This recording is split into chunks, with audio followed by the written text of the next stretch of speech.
good afternoon, good morning everyone, good evening wherever you happen to be, and welcome to our presentation today called Deciphering Spanning Tree Topologies. My name is Keith Bogart and I will be your instructor or your presenter for today's session. Let me get everything here in front of me. So for those of you who have not taken a course from me before, let me just go through some of the standard things I always say for these YouTube live courses here. So number one, if you have a question today, I'm going to do my best to answer your questions. I've got the YouTube live question feed right up here in front of me so I can see questions as they come in. Now, if you submitted a question and it's not really relevant to what we're dealing with, if you say, hey Keith, I know you teach EIGRP. What's the definition of an EIGRP feasible successor? Okay, good question. That is pertinent for a lot of Cisco exams, but not really pertinent to what we're talking about here. So if I see a question come in like that, whether or not I answer it really depends on how many other questions I've seen, how far we are in the presentation today. So I'm really going to be focusing on questions particularly pertaining to 802.1d spanning tree, which is what we're going to go through today. Also, with regards to spanning tree, let me just set your expectations here. So this presentation, in order to avoid being like a 5 or 6 hour class, I'm really just focusing in on how does spanning tree create the topology. So I'm going to start by doing a brief overview of why was spanning tree created, this protocol, this feature, what's its purpose, why do we even need it. So I'll do that in just a couple of minutes, and then we'll dive right in, and I'll show you some network topologies, and I'll say, okay, here's how spanning tree ultimately makes its decisions about what it's going to do. Now, why I say that is because there's a lot of other stuff that surrounds spanning tree, like timers, like additional features like port fast, BPDU guard, BPDU filter. All that stuff relates to spanning tree, but this course isn't for that. This course is really to help you get an understanding of, given a topology diagram, how spanning tree will decide where the frames flow, which interfaces frames are not allowed to go out or come in on, and which interfaces it is allowed to go out or come in on. That's my objective. So by the end of this show today, I should be able to give you a spanning tree topology, and I'll give you some quizzes here, and you should be able to predict where the frames will flow through that topology, which ports will be forwarding, which ports will be blocking, all that good stuff. Oh, okay, someone's saying the volume is really low. All right, hold on. Okay, so it looks like it's okay here. Hold on just a second, everybody.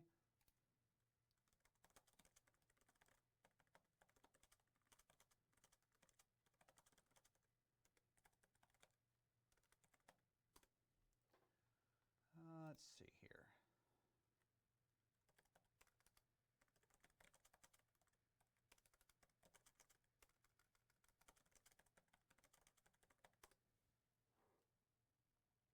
Check 1, 2, check, check, check. Hold on, let me play around with this. What if I check 1, 2, check, check, check. All right, everybody, how's this sound? Does this volume sound better for everybody? Or do I need to go up even more than this? Okay.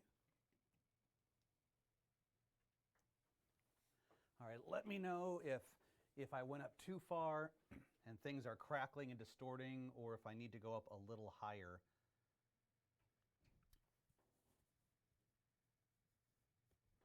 All right, do a little bit more, no problem.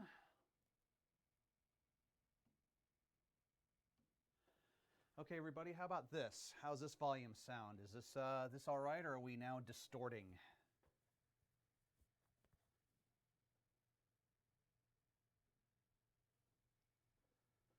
Sounds a bit better. Sound is good. Okay, still got a couple people. Hold on just 1 second here. So check the main. Turn the gain knob up just a hair. Don't want to go too high. So check the main level. Level main knob. Okay, hold on just one moment here.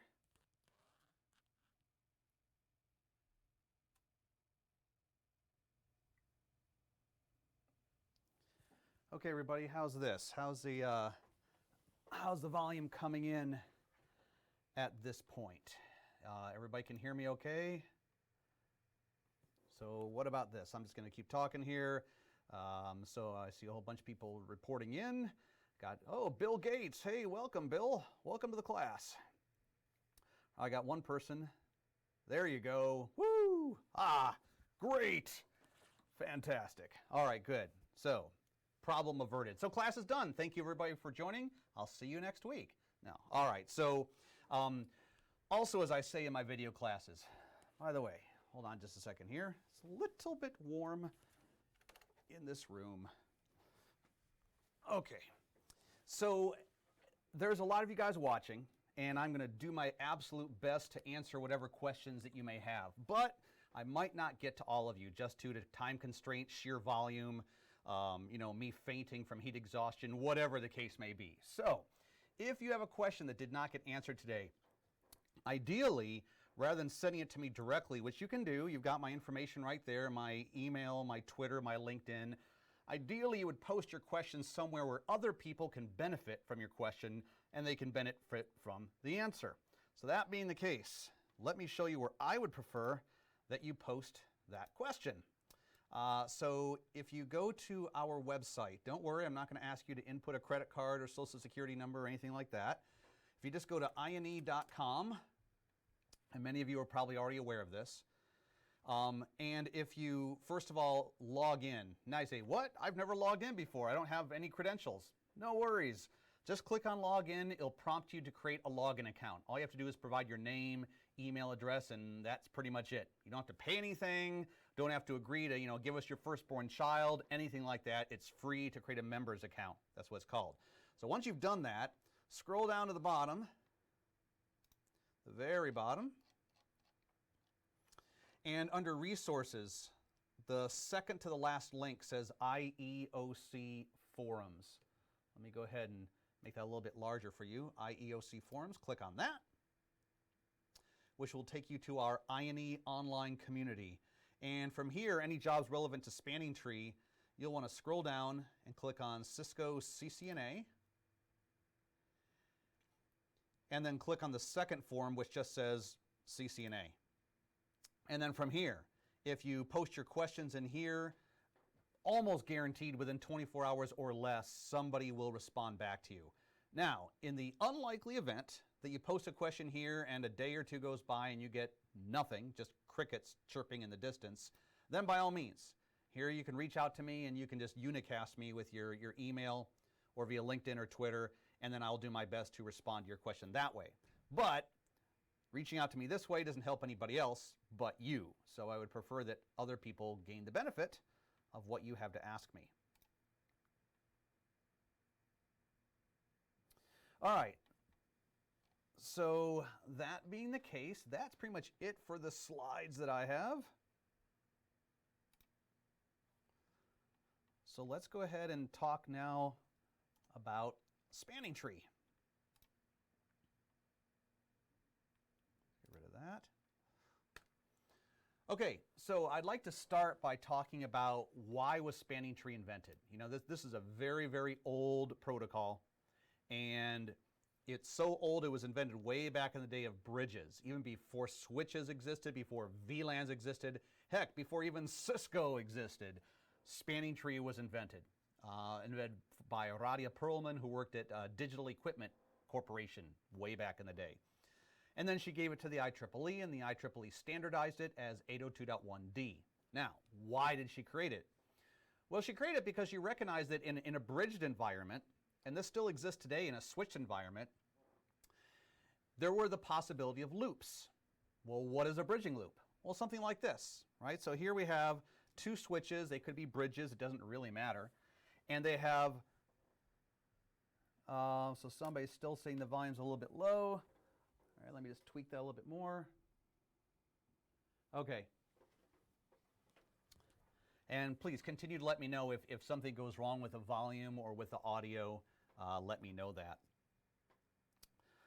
Okay, so in this particular scenario here, if you had redundant connections between switches like we have, here we have one connection, here we have another connection. This caused a potential problem in that we know that the behavior of a switch is that when it receives an Ethernet frame and it looks at the destination MAC address in that Ethernet frame, it goes into its MAC address table and says, okay, do I have an entry for this MAC address? Where do I send it? And we know that if it goes in that table and it does not find an exact match, it says, I don't know where this frame goes, so I'm just going to flood it. I'm going to send it out all the other ports except for the port when it came in. And that leads to a problem when you have two or more links between switches like this. Because if a frame comes in, let's say a broadcast, because broadcasts never find a match in the MAC address table. So a broadcast comes in. So switch number 1 here, the first thing it will do with every frame that comes in, it takes a look at the source MAC address, goes into the MAC address table and says, have I heard from this person before? Or is this the very first time I've heard from that source?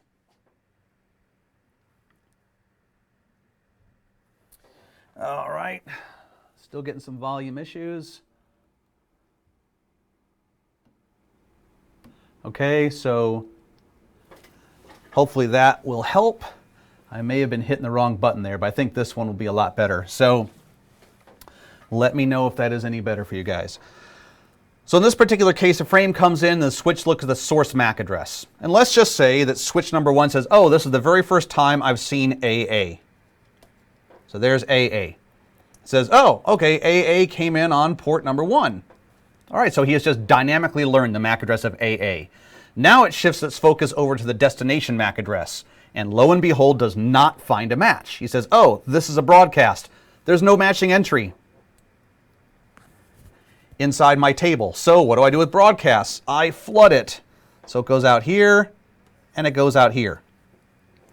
Now we know that even if both of those frames hit switch 2 at exactly the same moment, and they won't, I mean, they'll probably be very, very close to each other, but let's just say the impossible happens, and both those frames hit and go into the memory, go into the receive queue or the receive buffer at exactly the same time. Well, switch 2 only has one forwarding engine, what we call a lookup engine. So let's just say, and he can only handle one frame at a time, although he can do it at like millions of frames per second. So let's say that in theory he looks up this one that came in first. He says, okay, I just learned AA. I see the source MAC address of AA on there. That came in on port number 4. Now just like switch number 1, he's going to say, oh, I need to flood that. So it goes out here, and then he sends it, and let me do a different color here. He sends it out this way. Now a split second later, he processes the exact same frame that came in on port number 5. He says, oh, AA must have moved his location because I see that same source MAC address coming in on port number 5. So I'm going to erase it from here and relearn it on port number 5. And then because that's a broadcast, I'll flood it out here, and I'll flood it out here. So now we have the same frame having come in on port 2 and port 3. The same frame that switch 1 sent is now coming back to him on different interfaces. And switch 1 does the exact same thing as switch 2. He says, oh, I see AA has moved. He's now on port 2.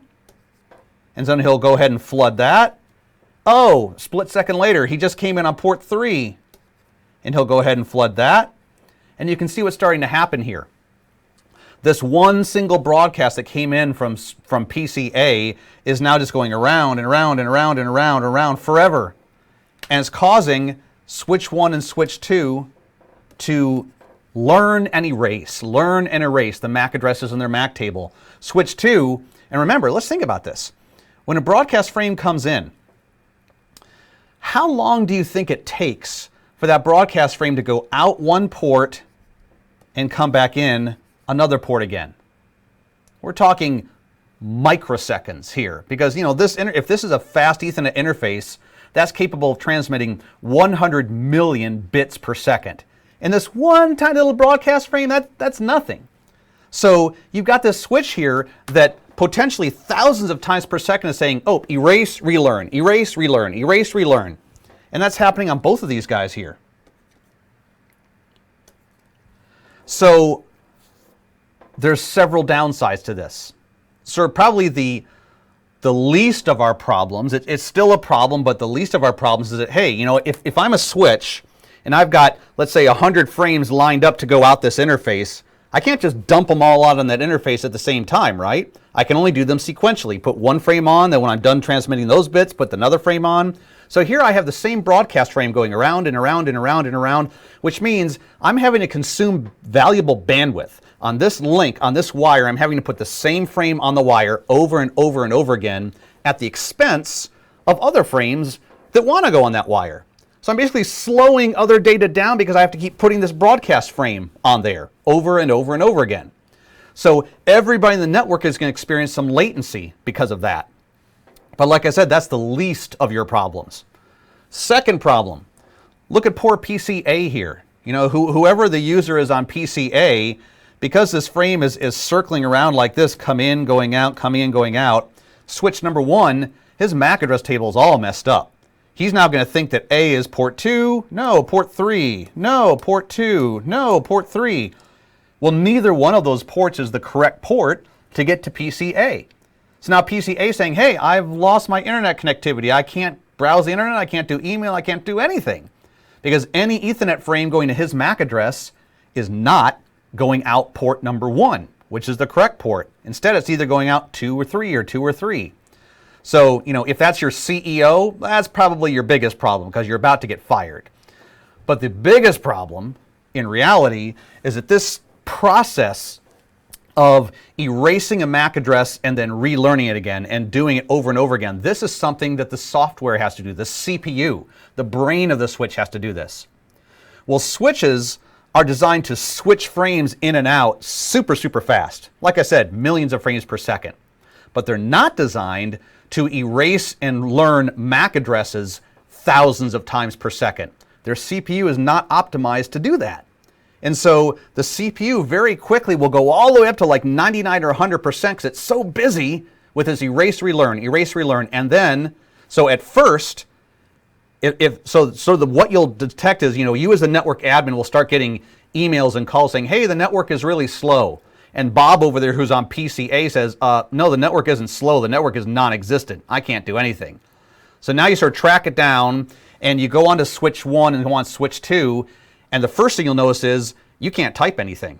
You're typing the command line, and you're getting nothing back because the CPU of the switch is just pegged at like 99 or 100%. It can't even process your command line input.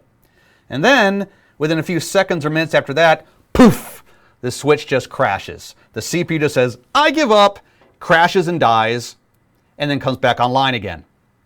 Now when it comes back online again, everybody says, yay, the network is back. And all of a sudden, no, it's getting slower and slower and slower and crash. And then it comes back online again. And so that's what a bridging loop will do. So Radia Perlman at DECnet, or Digital Equipment Corporation, said, we need to fix this. And she said, here's what we're going to do.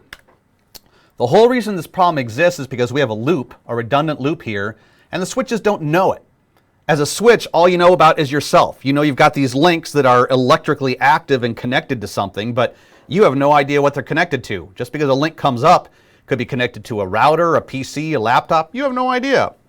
So Radia said, why don't we invent this protocol? Why don't I invent this protocol where switches will exchange information between each other and detect that there's a loop.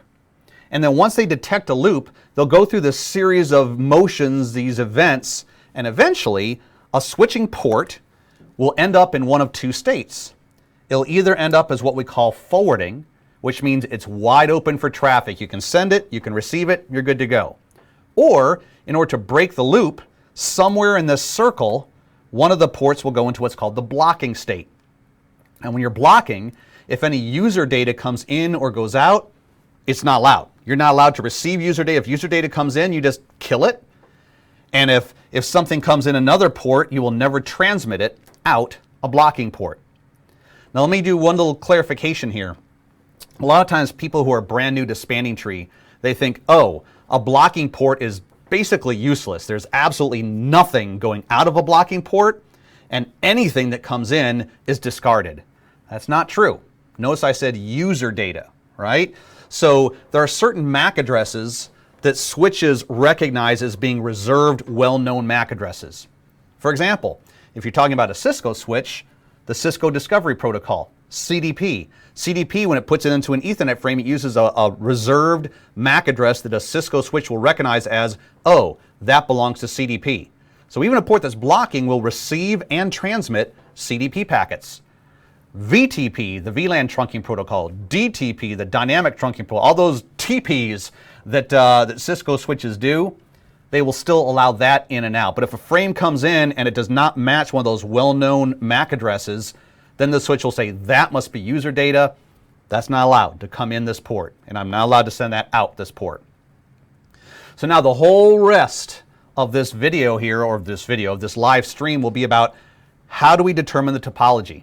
Given a topology like this, how do we figure out which ports will be forwarding and which ports will be blocking? Okay, so let's talk about that. So let's say for a moment that you have a single switch. Now a switch is not going to do spanning tree unless it's got at least one link that's up and active. Okay, if all the links are down, there's nothing going on there. So let's say I have one link come up. There it is. Well, if there's only one link that comes up, the switch will say, I don't need to block that. That's my only way in, that's my only way out. It's only if two or more links come up that the switch now says, okay, I have some decisions to make. I need to figure out, can I put both those links into forwarding, or do I need to block one of them? There's no point blocking both, but I might need to block one. So it says, well, how would I determine that? And the switch says, well, how about this? Ultimately, if a broadcast frame came in to me and I transmitted it out here, one of two things could happen. Either it comes back to me again, which would indicate a bridging loop, or if a broadcast frame comes into me, the other scenario is it goes out, never to be seen again. So in the second scenario here, I could forward both ports. There's no risk of a bridging loop. So now the switch says, well, how do I know? How do I know because the switch says, I have no idea what this topology looks like. I know I'm connected to something, but I don't know what that looks like. How do I know if the topology looks like this? Maybe the topology is like this, where, okay, yeah, if a broadcast frame comes in and I send it out, there's a possibility it could come around. It might look like that. Or this topology here might look like this. Right? Here's another switch, here's a switch, and here's a PC. It might look like a broadcast frame coming in. It goes to an end user device, and that's it. Goes no further. So in order to answer the question, do these two links, so really what we're looking at is, do these two links eventually somewhere connect? That's really what we're trying to figure out here. Do the links eventually form a loop? And now, there could be many switches here on this loop, but that's what we're really trying to figure out. If the answer is yes, something on here is going to have to block. So Radia Perlman said, okay, how would a switch know that? Well, let's do this. If there's a loop, that means there's got to be at least one other switch out there. At least two switches in your topology, minimum. Why don't we have one switch in our topology, whether it's a 2-switch topology or a 500-switch topology, why don't we have one switch in the topology start sending out these special spanning tree messages? And we'll just have it send out those messages over and over and over again. And here's the theory. If my switch right here receives those spanning tree messages on both of these links, he knows, so let's just say this is switch 1 right here. And let's just say this switch's name is Bob, all right? So he gets messages from Bob on both of those links coming in. Now switch 1 doesn't know what the topology looks like, but he does know eventually both of these links lead back to Bob. Now there could be other switches on those links, but that is a bridging loop right there. That is a bridging loop. So now switch 1 says, okay, there's going to have to be some blocking taking place here. It might be on me, switch 1, or if the topology has other switches in it, it might be on somebody else. But the whole thing starts with the assumption that there's a switch named Bob, and I'm just giving it that name here, who is sending out these messages, and every other switch in the topology is saying, am I receiving Bob's messages on 2 or more ports? For any given switch, if you receive Bob's messages on 2 ports, 3 ports, 4 ports, you know all those ports lead back to Bob, and you've got a bridging loop. So the first step of spanning tree is we got to figure out who Bob is. Now, in spanning tree, we don't really call him Bob, clearly. We actually have a name for that. So in spanning tree, one of the switches has to be elected as what's called the root bridge. That's our switch named Bob, as my example. And it's going to be the root bridge's job. Once we know who that switch is, it's going to be his job to be sending out these special spanning tree messages over and over and over again. And that's what all the other switches are locking onto to figure out if they have redundant paths back to the root bridge. So that now begs the question. If I have a topology with multiple switches or bridges in it, and I'm just going to start saying switches now because nobody uses bridges anymore, how do we figure out who that guy is? Now you can certainly program it manually, but here's the default. Now first of all, those messages that root is sending out, they actually have a name. We call those bridge protocol data units, or BPDUs. So that's the fundamental building block of spanning tree, receiving and sending bridge protocol data units. Okay, so how do we figure out who the root is? Well, when a switch starts doing spanning tree, a single interface comes up. The switch says, I don't know if there's a root bridge out there or not. My interface just came up. Now, I don't know what that's connected to. I'm getting electrical connectivity, but it could be a hub, could be a laptop, could be another switch. I don't know. What I do know is we need to have a root bridge. And since I don't know if there's an existing root bridge, I will just tell everybody I am the root bridge. So initially, when a switch joins a topology, it starts sending out its own BPDUs saying, I'm the root, I'm the root, I'm the root. Now, how does it actually do that within this BPDU? And so for that, I want to share another slide I have here, pretty much the only one I want to look at, which is this. So this is our BPDU structure. This is the structure of what the bridge protocol data unit actually looks like. And I'm not going to go through all the fields in here, but I do want to talk about some of the most relevant ones. Okay. Now remember, this is just a frame that's going inside of an Ethernet header. All right, so just imagine that your Ethernet header is, on the front end of this. I don't know if you guys can see that or not, but let's assume that this right here is your Ethernet header, and this actually, this would be the first field. So this would be your Ethernet header with your source and destination MAC address, and here at the end would be your FCS. Okay, so this is in the body, the data of the Ethernet frame. Okay, so in order for a switch to advertise itself as the root bridge, it has to have a unique identifier. So every switch has what's called a bridge ID.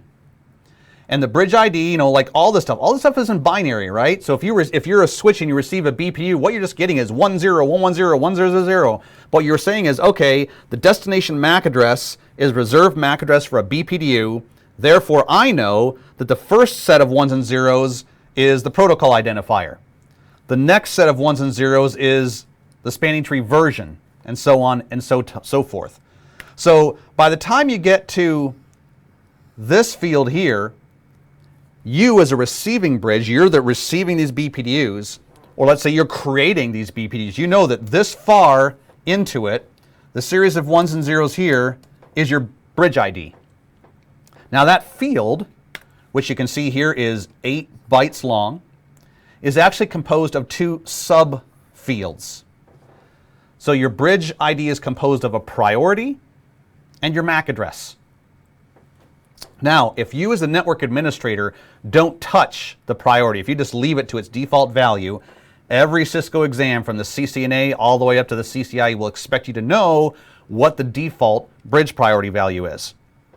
And so that is 32,768. So that's the default bridge priority. and then you've got a MAC address after that. Now the MAC address, you as a network administrator, you can't touch that. You can't determine that.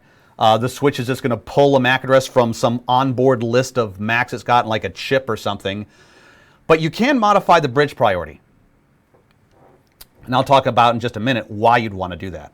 Okay? So if I'm a switch and I'm entering a topology and I say, okay, there needs to be a root bridge here, I guess I'll do it. So I create a BPDU. I put my own bridge ID into the root ID. I say, hey, everybody. So a lot of times when I'm teaching classes, I'll actually call this field the sending bridge ID. The sending bridge ID. And why do I call it that? Well, if we figure out that the root bridge is this way, you know, if I'm directly connected to that root bridge, I'm a switch, I'm directly connected to him, his root bridge ID and his sending bridge ID will be exactly the same thing. It's the root bridge's job to create these out of nothing, from scratch, from thin air.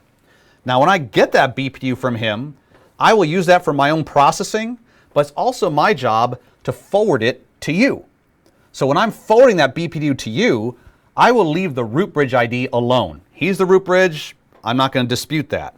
But when I forward the BPDU to you, I will change this sending bridge ID to my own name. So as the BPDU hops from one switch to another switch to another switch, getting further and further and further away from the root bridge, the sending bridge ID changes. Every switch that transmits the BPDU puts its own name in there. Okay. Now, let's say that this link that just came up actually does connect to another switch. Well, we can't both be the root bridge. Only one guy in the topology is going to be named Bob, right? He's going to be the root bridge who's sending out these BPDUs. So now we have to go through an election process to see who the root bridge was going to be. The first thing that switch and myself look at is we go into the sending bridge ID field. I look at his sending bridge ID, he looks at mine, and we look at our priorities. In the world of spanning tree, lower is better. The lower the value, the better it is. So, if one of us has been manually configured to have a non-default bridge ID, like let's say I'm left with 32,768, but he was configured with 4,096, we're done. He is the root bridge. The lowest bridge ID always wins.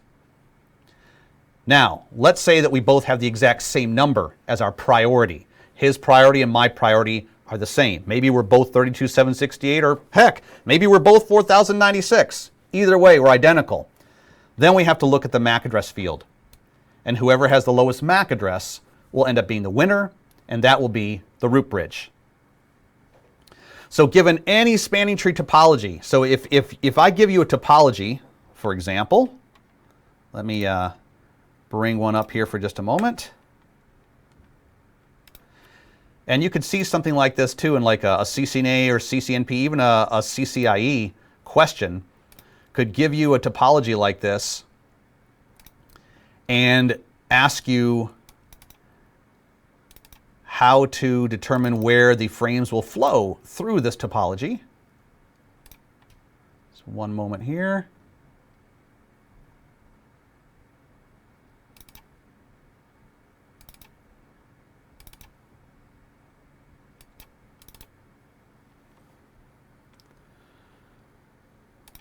So I'm going to show you a quiz that we'll actually work through in a little bit.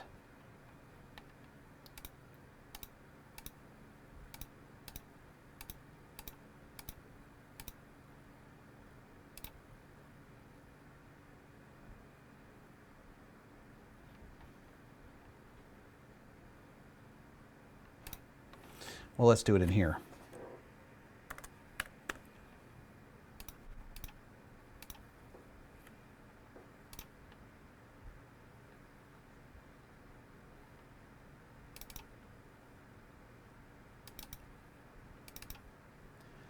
Okay, like this one. Now clearly if you were to take like the CCNA up to the CCIE, something like this would be presented as a multiple choice question. But given a topology like this, you might be asked, hey, if frames are going from PCA to PCB, what path will they take? Well, the whole idea behind spanning trees, we want to sort of get rid of our redundancy. We want to block links to prevent loops from happening. The end result of that is that once everything's been pruned off, once certain links are forwarding and other links are blocking, the result is from any two destinations, from like a host to a router or a router to a router, a host to a host, there is only one path frames could take. You might start out before spanning tree does its thing with lots of redundancy, but once spanning tree is done, there's only one path, one set of links that frames could take, like in this case, to get from A to B. Any other path you look at will have some blocking port somewhere along the path. So if you were to look at this and try to identify what's going to be my forwarding path, step number one is you have to identify the root bridge. Have to identify the root bridge. So like if we look in this one right here, first thing I would look at is my bridge priorities. Now that doesn't help me because they're all the same, 32, 768. Now if one of them had been different, whichever one would be the lowest bridge priority, I'd be done. That would be my spanning tree root bridge. That'll be the guy that sends out messages every couple of seconds saying, I'm the root, I'm the root, I'm the root, and that's what all the other switches are locking onto to try to determine if there's a topology loop or a bridging loop. Now, given a topology like this, where all the bridge priorities are identical, then you have to shift your focus over to the MAC address. So the way you would parse this is you would start out just by going left to right. Okay, now of course, this assumes that you can parse hexadecimal numbers. Now, if you've never done hexadecimal before, let me give you a quick 30-second tutorial on that, just so you know. So in hexadecimal numbers, you still have 0 through 9, but then you have letters A, B, C, D, E, and F. So in hexadecimal, A in decimal is 10, B is 11, C 12, 13, 14, and 15. Okay, so now you know in hexadecimal, an A is numerically lower than a D. Okay, so knowing that, remember I promised you'd be a 30-second tutorial there, you would just look at this from left to right. You'd say, okay, they're all 32, 768. Let me start looking at the first character. They all are 0, okay? All are 0 for the second character. As a matter of fact, they all start out with 0002, okay? They're all the same, 002, 1. They're all the same, but here we now have our variation. After the 1, here I have an A, a B, an A, and a 4. And we know that in hex, even in decimal, a 4 is lower than an A or a B. So in this particular topology, this guy right here would be my root bridge. So that means it's going to be his job every 2 seconds to send out spanning tree BPDUs on all of his links and say, I am the root, I am the root, I am the root. Right? So that's step number one with spanning tree, is you have to determine who your root bridge is, because everybody's going to lock onto that device. Now let me pause for just a minute and see if there are any unanswered questions that I could help with.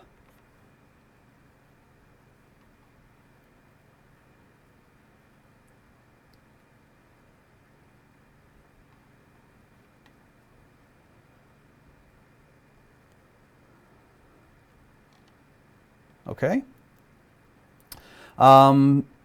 Okay, yeah, great. Bring them in here. So, Satoki says, do all switches on the market, Cisco or non-Cisco, send BPDUs? Yes, all switches I have ever heard of do spanning tree. It's just built into the software, and all switches operate this exact same way. When a switch enters the network, whether it be a Cisco, whatever, Juniper switch, whatever, that switch will start sending out BPDUs claiming to be the root bridge. Its BPDUs will look like this. This is what they will look like. And the process of electing a root bridge will be the same, no matter what vendor of switch you have. Okay. Okay.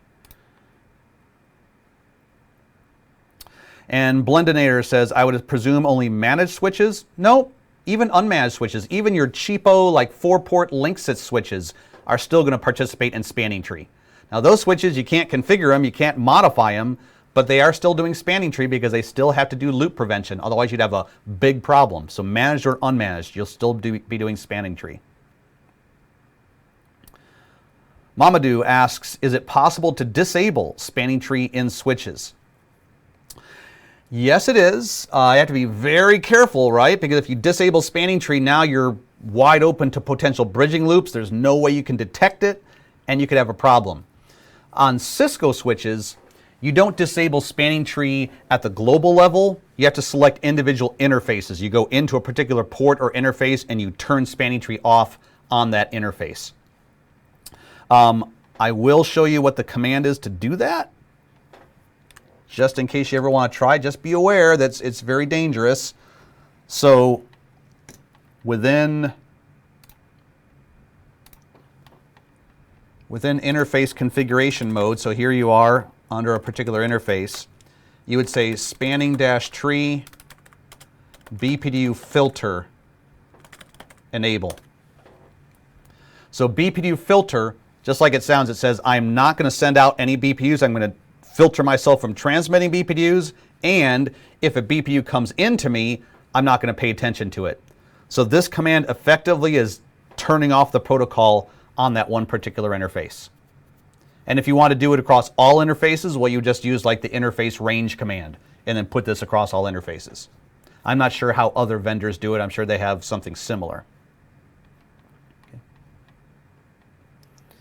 And Siva asks, why with the switch is there not a TTL field? So I assume you're asking within the BPDU, why is there not a time to live field? Well, that's because, remember, this is all at layer 2, right? The time to live field is only in an IP header.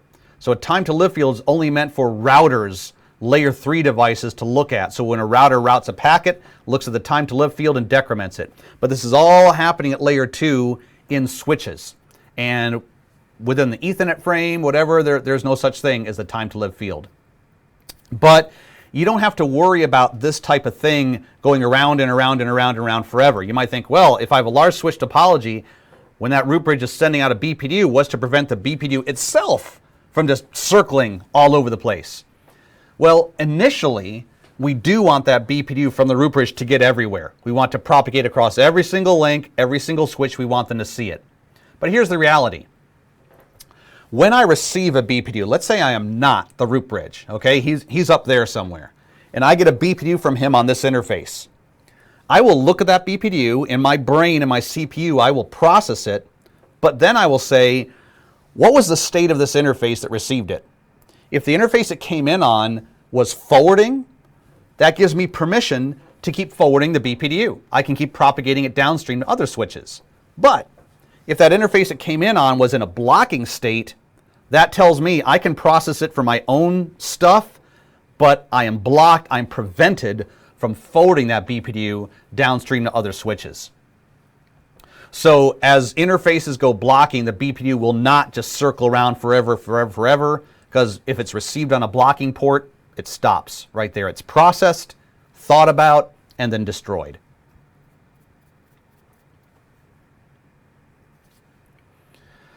So Balaram, you ask, how will the switch know the two redundant links are connected to it so that it will start the STP process? Well, actually, a switch will start the STP process with just one link. If you have, let's say I have a switch that has absolutely nothing connected to it. It's turned on, it's powered up, but there's nothing cabled to it. Let's say I plug my laptop into that switch. So now there's only one cable going to that switch. The moment that one interface electrically becomes active, that's all the switch needs. He says, I'm going to run spanning tree on that port. And he'll start sending out BPDUs. Now, he doesn't know he's connected to me. He doesn't know he's connected to a laptop or a PC. He has no idea. He'll start sending out BPDUs saying, I'm the root, I'm the root, I'm the root. Now, clearly, my laptop is not going to respond to that because laptops and PCs, they don't do spanning tree. So after a short period of time, that switch will realize, hey, I really am the root because I haven't gotten any incoming BPDUs on this interface. And because no BPDUs have come in on the interface, he'll say, there's no potential loop here. Whatever I'm connected to is not doing switching. It doesn't have a switching table. It doesn't know how to do switching because otherwise I would have gotten a BPDU. So that switch will say it's safe for me to keep that port forwarding wide open. And then if a second interface comes up, same thing will happen. That switch will say, I'm the root, I'm the root, I'm the root. And then depending on who he's connected to on that second interface, that might change his decision. You might decide, oh, I initially thought I was the root, but now I'm getting a BPDU in from somebody else, and his bridge ID is actually lower than mine. He deserves to be the root, so I will relinquish that role. What other questions do you have?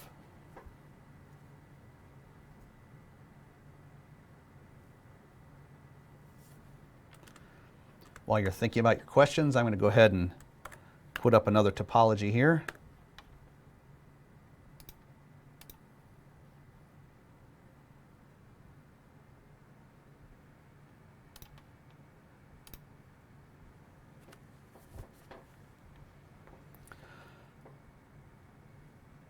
Okay, well, I don't see any other questions coming in here, so let's move forward.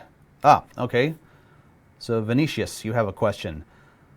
A site A and another site B both have a root ID switch and are interconnected by layer 2.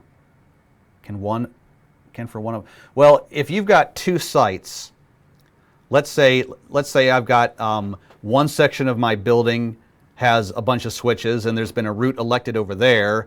Another section of my building has another switch network. It has a root. Right now, these two are independent. They're not physically connected to each other. The moment at layer 2 you connect them, you have a layer 2 connection going across them, you can only have one root. So between these two switches that are currently acting as root, only one of them can be the real root bridge. So once again, it'll just come back to the same logic. Of those two switches, which one has the lowest bridge ID? They will look at their priorities first. If their priorities are identical, they'll look at each other's MAC address. And whoever has the lowest MAC address, that's it. That guy will become the root. The other one will relinquish his role and will no longer be the root bridge.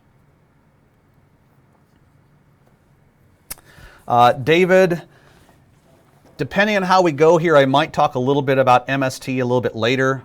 That's quite a bit more complex than this. Although the basic idea of how you elect a root bridge is the same.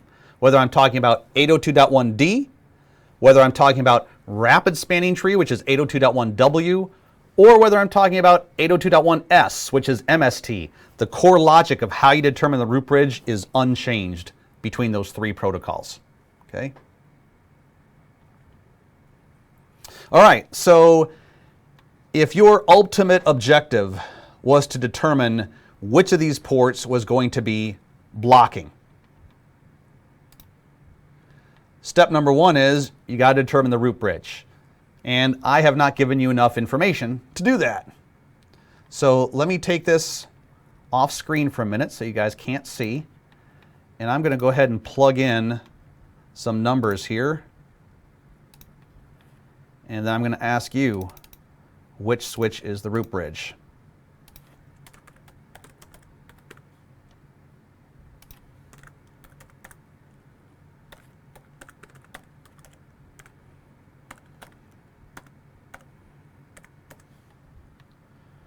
Okay, and continue to submit your questions if you wish.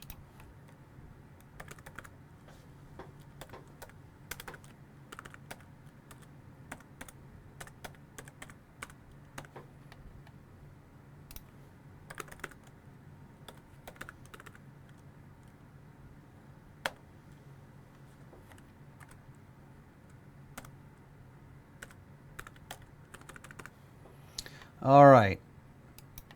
So let me pull this over onto the other screen here so you can see it. And you tell me, based on what you see right here, which of those switches is going to become my root bridge? Switch 1, switch 2, or switch 3?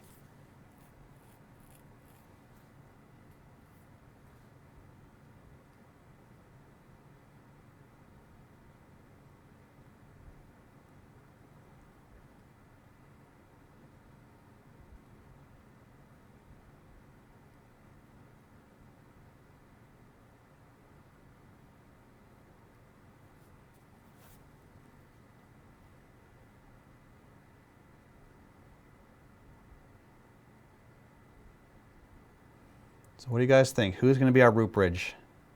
All right, a lot of answers coming in. Looks like we have a consensus here that it's going to be switch 2. And you are all correct. So if somebody wasn't sure, how do they get to that? How do they get to switch 2? Like I said, first thing is you look at the bridge IDs. 32768, 8192, 8192. And we know that lower is better. So we can rule out switch number 1. His bridge ID is too high. Now with these two down here, because they have the exact same priority, now we start looking at their MAC addresses. And we just go from left to right. 0211A5, that's all the same. So we're the same up to here. But then after that, we have A56 versus A5D. And in hexadecimal, 5.6 is lower than 5D. So that means this guy is our root bridge.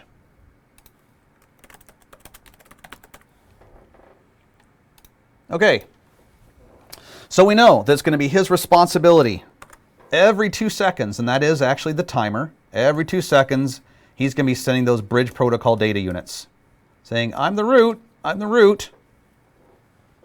Okay. Now in spanning tree, interfaces actually have what's called port roles and port states. I've mentioned 2 of the port states already, forwarding and blocking. But the port role is really what determines what the port state is going to be. So the port role is, what is the role, what is the responsibility, the job of this interface as far as the spanning tree protocol is concerned? Well, all the ports on the root bridge himself, once we know who he is, they are going to be forwarding. And the reason they're forwarding is because their role is a designated port. So let me write that up here. So a designated port is always in the forwarding state. And the responsibility of a designated port, what is his role? Why is he there? What's he supposed to do? Well, this is the port that transmits BPDUs onto the cable. So that is the job of the designated port. So every single cable in your topology has to have one interface that is the designated port whose job is to put BPDUs onto that cable. And because our root bridge is the one who's originating or creating fresh BPDUs, clearly all of his interfaces have to be designated ports.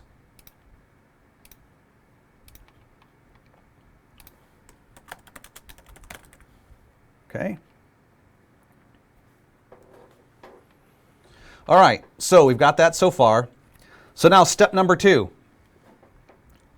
The next thing is, so we have here a BPDU that's gone out this way. So let's say this is the very first BPDU that switch 1 gets.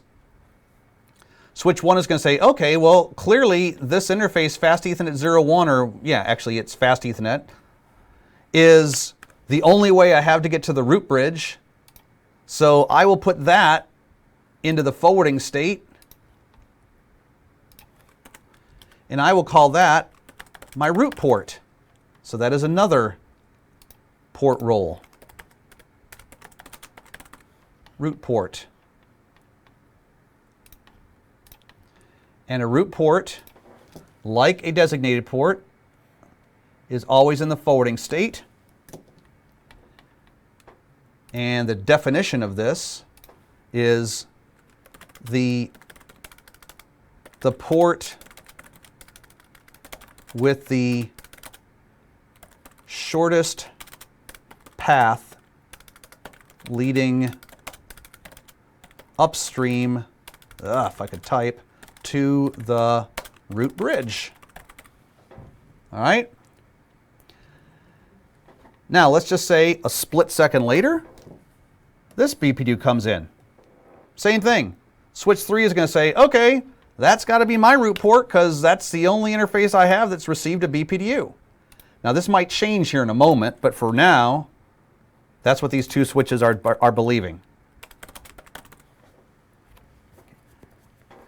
Now, switch 3. Let's say he takes that BPDU that just came in, and he says, oh, I have another interface here that's electrically active. It's electrically up. So it's my job to forward that BPDU. Now switch 1 says, aha, hold on a second. I'm receiving BPDUs on 2 different interfaces, which means they both eventually converge back at the root bridge. This is a potential loop here. So switch number 1 says, okay, my first question is, this interface over here I previously selected as my root port. Is it truly the path that has the shortest path back to the root? Because I just received a BPDU along this other path. So that sort of begs the question. How does when a switch receives BPDUs on 2 or more interfaces, how does it know what the paths look like to get back to the root bridge? After all, he has to identify the best path to get to the root bridge. How does he know what's best? Well, let's go back to our BPDU for a moment. Notice in the structure of the BPDU, right here, there was another field we haven't talked about yet, which was the root path cost. So Radia Perlman, when she developed spanning trees, she said, okay, when a BPDU goes out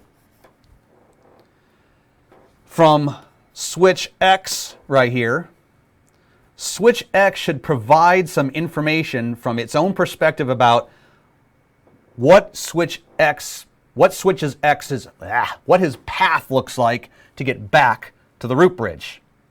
Now, if switch X happens to be the root, then it sets the cost to 0. Remember, lower is better, right? In spanning tree, the lower the number, the better it is. So if I send you a BPDU with a cost of 0, that's my way of saying, hey, doesn't cost me anything to get to the root bridge because, ta-da, I am the root bridge. Doesn't cost me anything to get to myself unless I'm like a schizophrenic or something like that. No offense to any of you guys who might be schizophrenics watching me right now.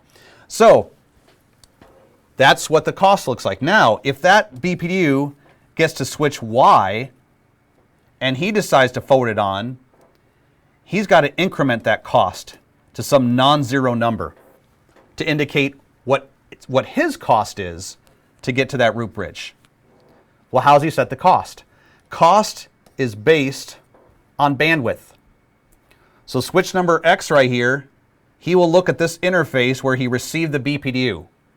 He'll say, okay, when the BPDU came into me, the originating cost was 0. That's what my neighbor says the cost is for him. But what is the bandwidth of my link to get to my neighbor? Based on that bandwidth, he will add some additional amount to that, and that total is what he will transmit to his neighbor. Now, with 802.1d spanning tree, they don't really have a formula for cost.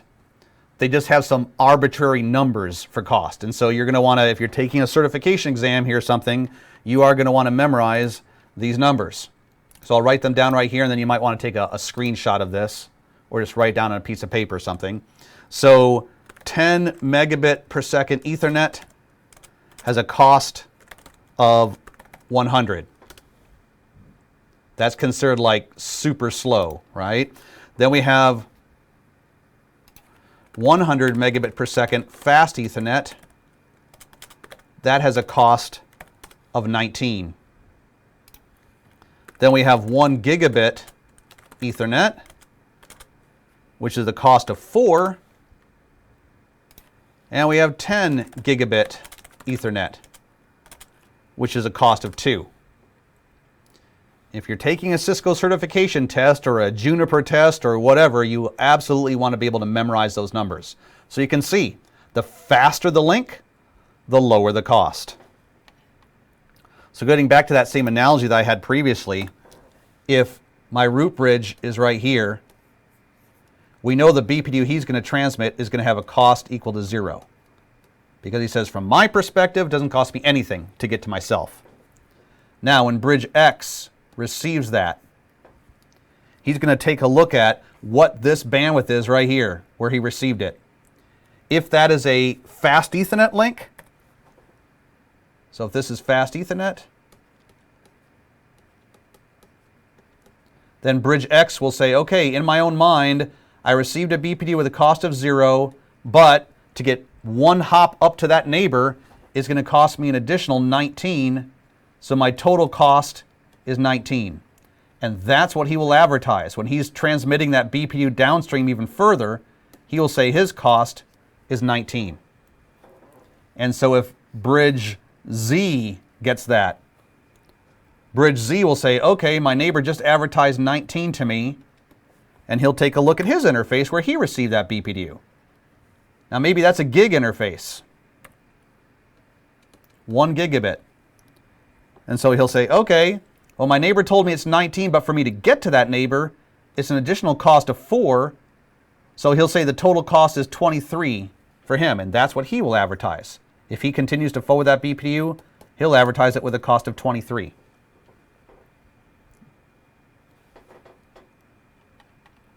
So looking at that. Oh, and Blendinator asks a very good question. What about future 10 gig network costs? So these are the original values that they came up with back in like 1980. I mean, spanning tree is so super old.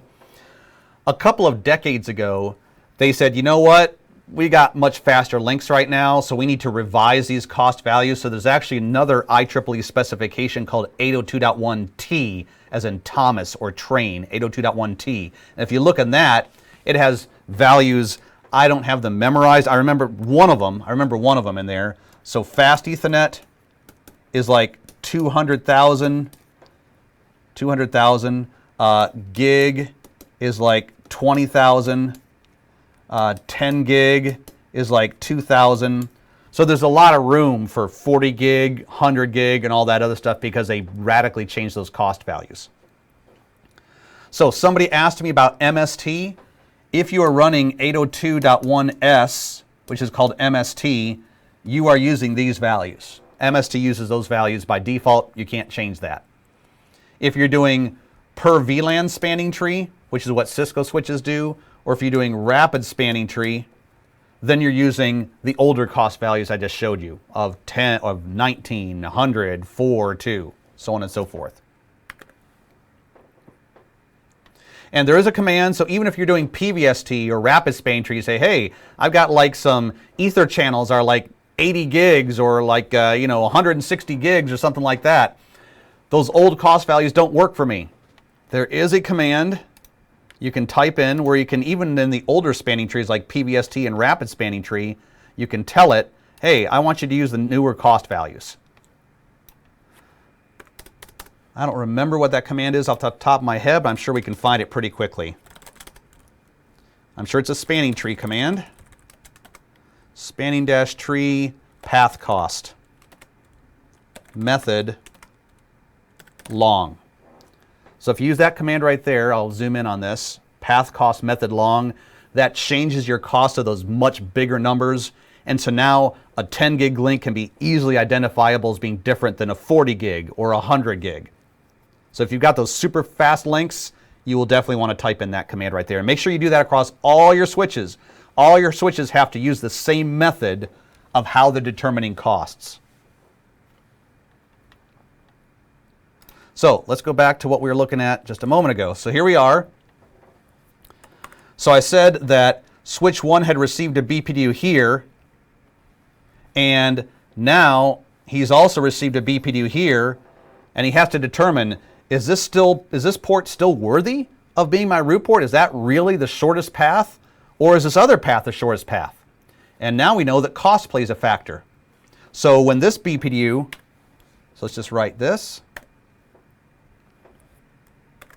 So when this BPDU up here came in, we know it initially had a cost of 0 because it was being originated directly from the root bridge. So switch number 1 said, okay, with a cost of 0, however, I received that on, let's say this black line here is a fast Ethernet. I received on a fast Ethernet link, which is a cost of 19. So my total cost out that interface is 19. Now, this BPDU also had a cost of 0. So this switch here said, okay, my neighbor says it's 0 for him to get to the root bridge, but for me to get to my neighbor, I have to go over a gig link. Let's say that's what that dash red line is. So that's a cost of 4. So my total cost here is 4. Let me just make this a little bit clearer here. So black is equal to fast Ethernet, and red dashed line is going to be gigabit Ethernet. So that's the second thing. In order to figure out your topology, not only do you have to know the bridge IDs of all the devices so you can figure out who's going to be the root bridge, you also have to know what the link speeds, what the bandwidths are of all of your cables. If you don't know that, there's no way to figure out costs. All right, so now switch number 3, he's going to forward that BPDU. Now remember, he's going to tell his neighbor, he's going to say, hey neighbor, let me tell you what my cost is to the root bridge. And he's always going to tell his neighbor the best cost. For example, let's say that I've gotten BPDUs from the root bridge across like 20 interfaces behind me. Whichever one is my lowest cost port, that's the one I'm going to tell you. After all, you know, if I've got a link that is a cost of 4 and a link that's a cost of 19, why would I tell you that my cost of the root bridge is 19? I want you to go through me, so I'm going to tell you what my best cost is. Now in this case, switch 3 only has one cost he can advertise, which is 4. So now switch 2, or switch 1 I should say. Switch 1 right here says, okay, well, I just received a BPDU on this link. My neighbor's telling me that his cost is 4, but it's an additional gig to get to that neighbor, which is an additional 4. So my total cost is 8 here. And now switch 1 says, whoa, hold the phone. Okay, I originally thought that this was the best path to get to the root bridge because that was the only path where I got a BPDU. But all of a sudden I've gotten a BPDU here, and as it turns out, when I look at the total cost, this is actually the faster path. It's got the lowest cost. So now switch 1 will say, okay, hey, 0, 1, that's not my root port anymore. That's not my best path. So I'm going to make 0, 2 my root port, and I'm going to put that into the forwarding state. And the exact same thing is going to happen in reverse. Switch 1 got the BPDU. He's going to forward it down this way. And it's going to say, hey, everybody, now remember, you advertise your lowest cost to your neighbor. So in this case, he's going to say, my cost is 8. Because that's his lowest cost. And so his neighbor down here is going to say, okay, neighbor, you tell me your cost is 8. But to get to you, I have to go over an additional gig link, which is 4. So if I was to go to the root bridge through you, my total cost would be 12. He says, oh, well, okay, great. Thanks for letting me know. He says, now I realize I've got 2 ways I could get to the root bridge. I'm getting BPDUs on this interface. I'm getting BPDUs on this interface. But 4 is still lower than 12. So 0/2 is still going to be my root port. Not going to change that. So that's step 2 in figuring out your spanning tree topology. Step 1 was looking at all the bridge IDs, starting with priority first, and then if there's a tie, looking at MAC address. And whichever one had the lowest bridge ID, that was your root bridge. Mark all of his ports as forwarding designated ports. You know he's going to be sending out BPDUs every 2 seconds. Step number 2, go to every other switch and identify which path has the lowest total or cumulative cost back to the root bridge, and mark that as your root port. And put that into the forwarding state. Okay. So that's step number 2. Now let me pause there and go back to the questions and see if there's any questions here that have not been answered yet.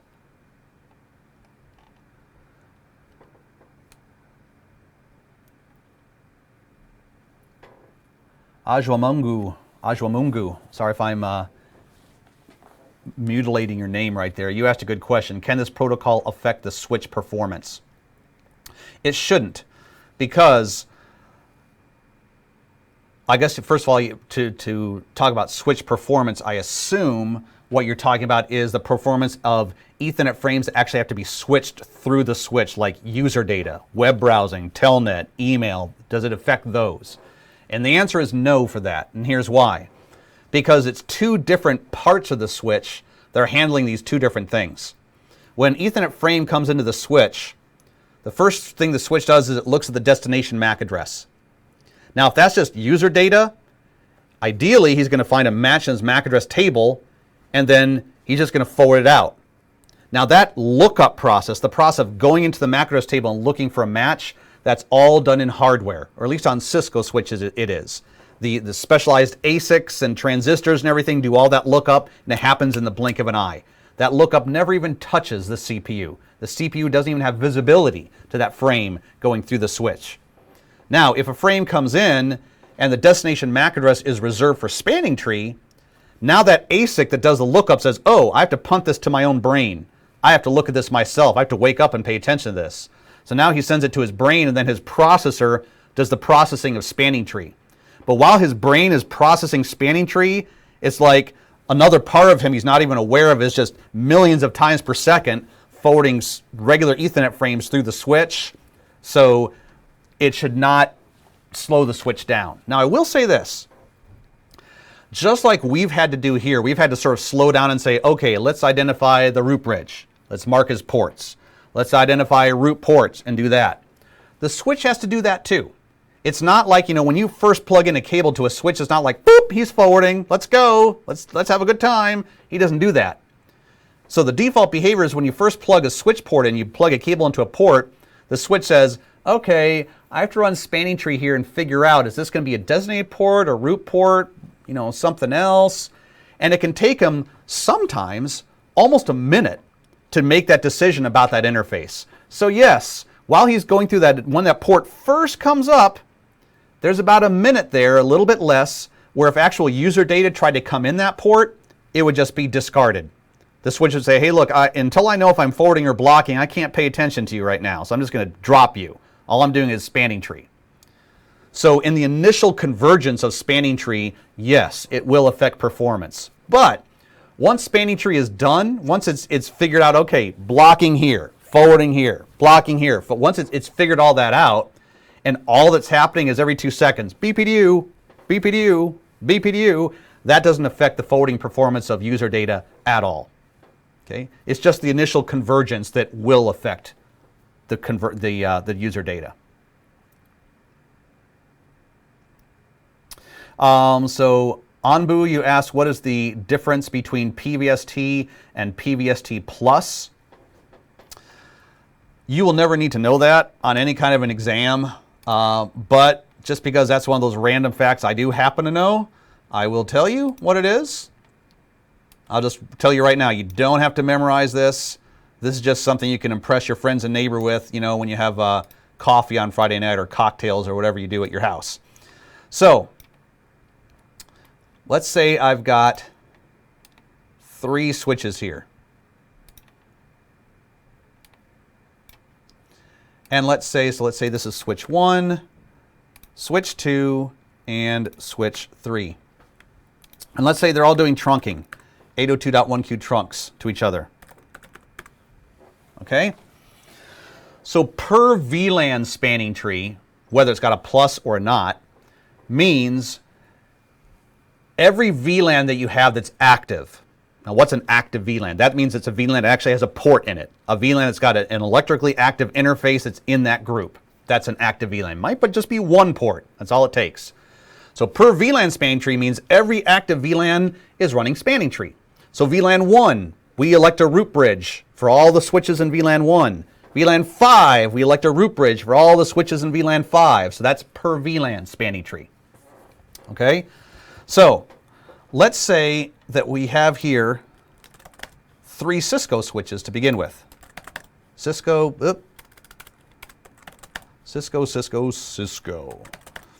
All right. So if I'm doing per VLAN spanning tree, let's just say I had 3 VLANs to make it simple. Okay. So here goes a BPDU for, let's say, VLAN 1. And here goes a BPDU for VLAN 2. Let's say this guy here is going to be the root for all. Root for all. And let's say we've got here another BPDU for VLAN 3. Okay? All right. So in the old PVST, the original implementation of PVST, we know the way it would work is that originally the destination MAC address of all three of these BPDUs was actually a Cisco, let me see if I can remember this correctly. It was a Cisco proprietary MAC address. All three BPDUs had a Cisco proprietary MAC address. So which was fine if all your switches end-to-end were Cisco. Cisco switch number 2 would get these. He would recognize all three of them are BPDUs, process them, and then forward them along to switch number 3. All right, so it was a reserved proprietary MAC address, and you can Google that if you're curious about what that MAC address actually looked like. The problem became, what if I had a non-Cisco switch? And we all know that you guys don't touch non-Cisco, right? No, bad, don't do that. So, but let's say you did, okay? Non-Cisco switch here in the middle.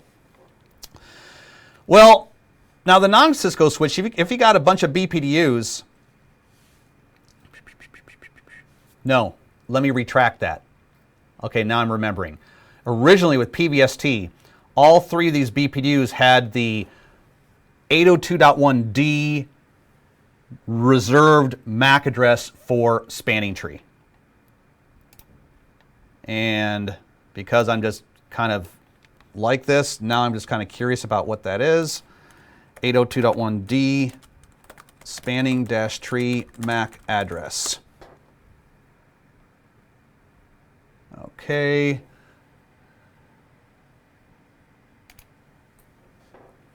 And I'm sure somewhere in here it tells us what the MAC address is.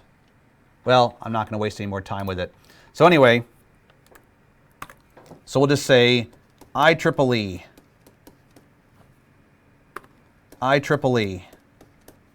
And this one right here, IEEE. So the MAC address was a reserved MAC address well known by the IEEE. But here's the problem. This concept of per VLAN spanning tree, that's a Cisco thing. Now we have a non-Cisco switch here. The non-Cisco switch says, I don't do that. When spanning tree was first developed, there were no VLANs.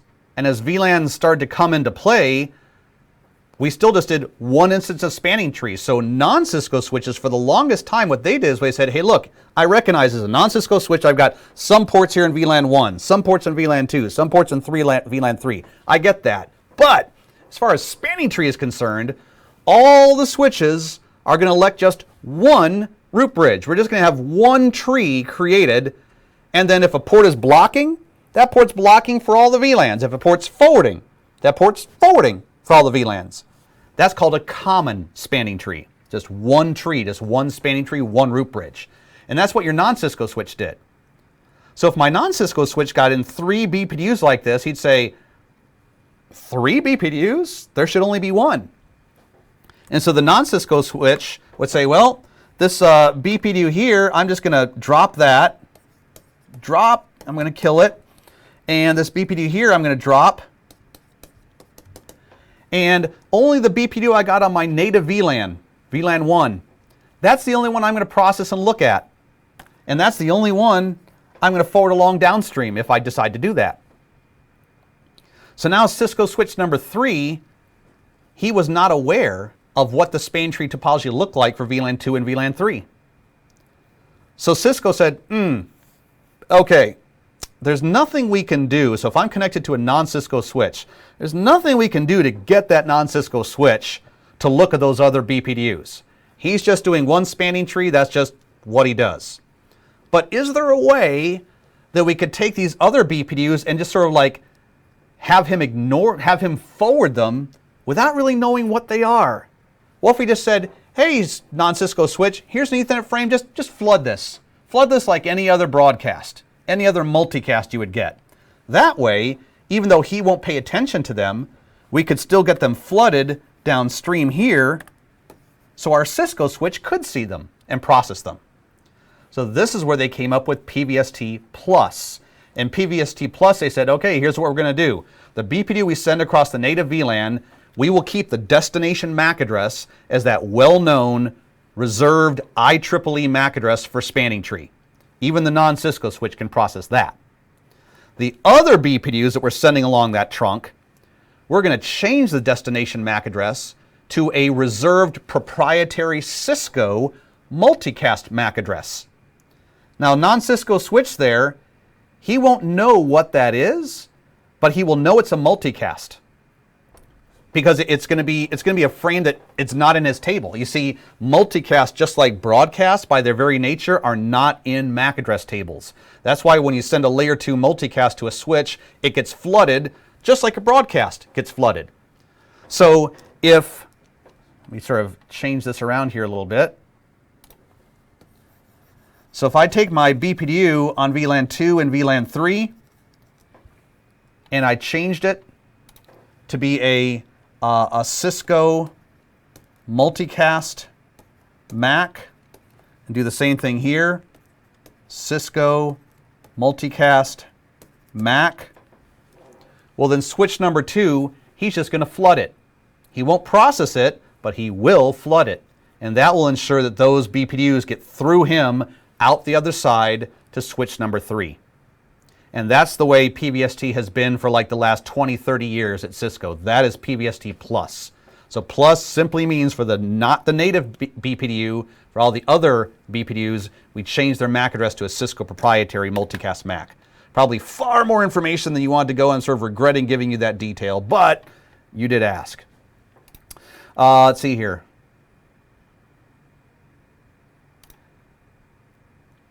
And on Keith, I think I answered your question. You said, what will be the root bridge selection criteria if we have Cisco and non-Cisco devices in our topology? Exactly the same thing.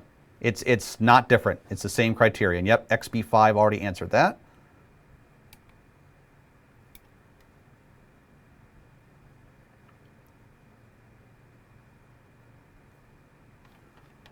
Okay, so let me get with this right here.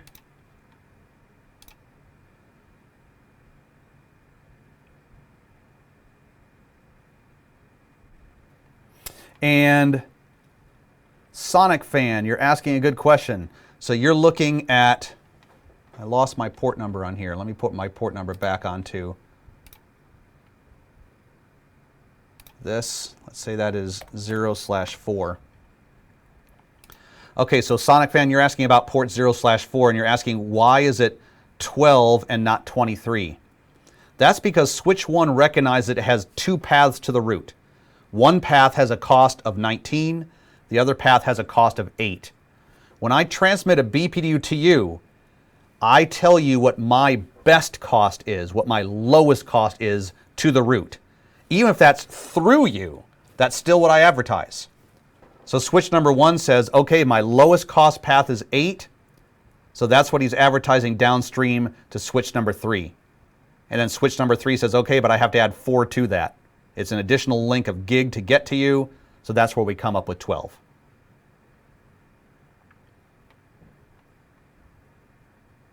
Oh, Ness, thank you very much for providing that MAC address. Yep, that's what I was looking for. And Basti, do ISRs do the same? Yep. This protocol, the way it works is the same. It doesn't matter what make or model of switch you're talking about. Okay? The protocol is the same.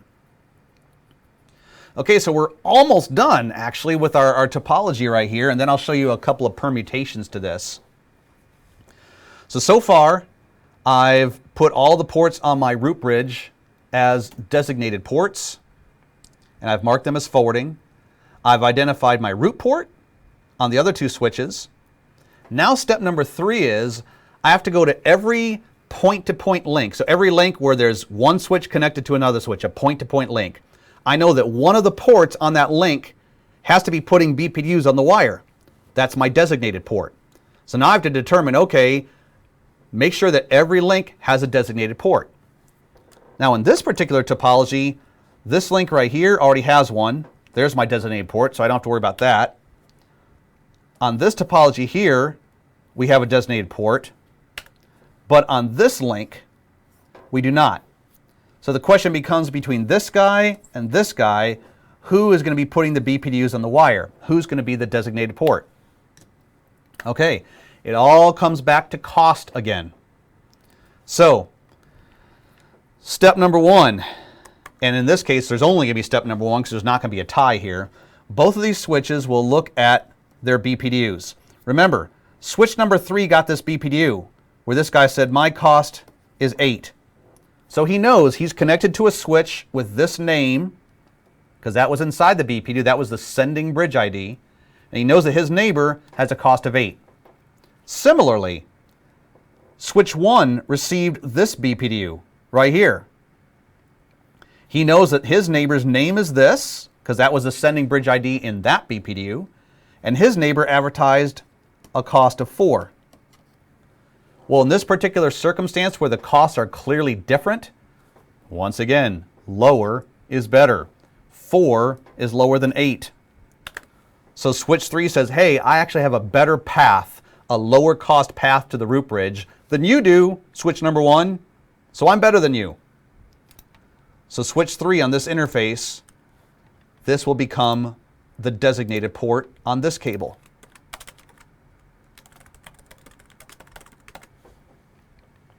And I'll give you a little hint here, a little sort of quick cheat as far as this is concerned. If you have a point-to-point link between two switches, and notice I keep mentioning that point-to-point because you could potentially have a hub on something. But if you had a point-to-point link, if you've already identified one side of that link as being a root port, by default, the other side has to be a designated port. Right? An interface can't take on multiple roles. It can't be root and designated at the same time. So if I have a root port on one side, remember, what is a root port? The port with the shortest path leading upstream to the root bridge. My root port is receiving. Remember, root receives. A root port receives. Well, if I'm receiving BPDUs, logically that means the other guy on the other end of the cable is transmitting BPDUs. And the only port that transmits BPDUs is a designated port. So now, all of our ports have been identified except for one. Except for this guy right here. Well, process of elimination. 0/1 is not the root port. We already identified that right here. On that particular cable, it's not the designated port because that's already right here. So that only leaves one other option.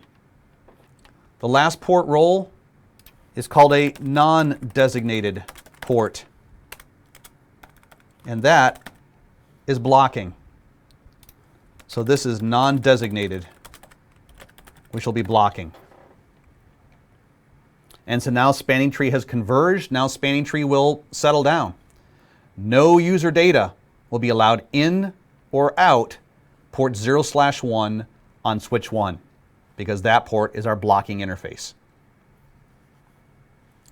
Now in this has been a nice, easy topology because really the only tie we had a tie here between 8192 and 8192. Our MAC address was the tiebreaker, and then after that, we had different numbers for pretty much everything. A lot of times, though, in spanning tree topologies, you will have additional ties between numbers, and you have to think of, okay, what's next? What's my next tiebreaker given that these two values are the same? And that's the next thing I'm going to go into. Now let me see here if there's any other questions.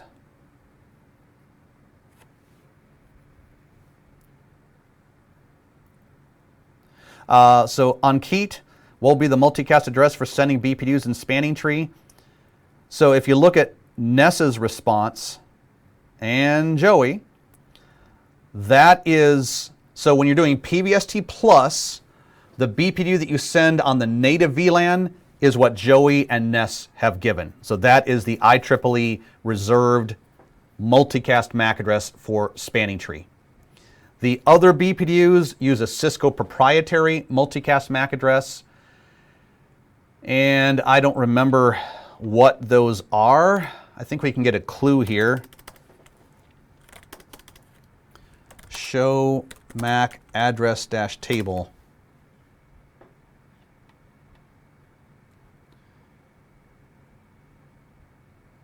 So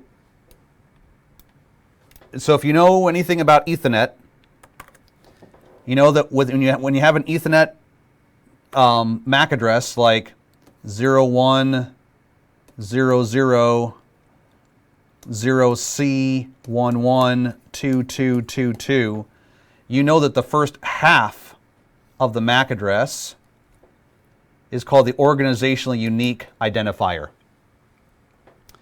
So as it so happens, this pattern right here, 01000C, that is the organizationally unique identifier for Cisco. They actually have hundreds of OUIs. But I just know that particular one is reserved for Cisco. So the multicast MAC for those BPDUs would start out with this. It would start out with 01000C. I don't think it's either one of these. Like one of these is used for CDP. You'd have to Google it to figure out what the multicast MAC is for the proprietary BPDUs. Unfortunately, I don't know that off the top of my head.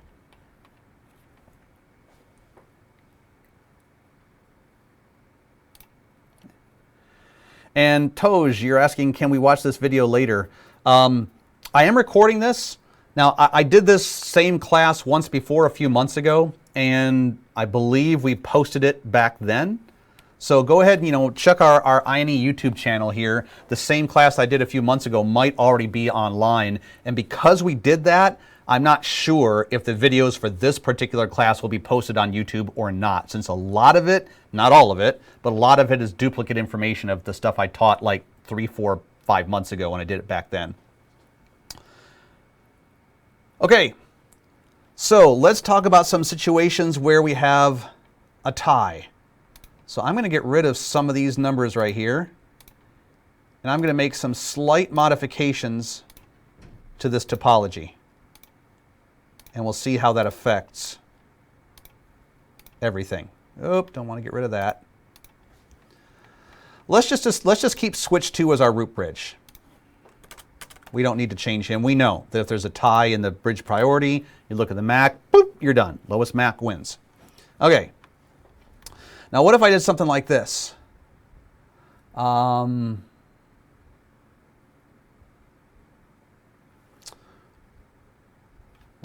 let's see here.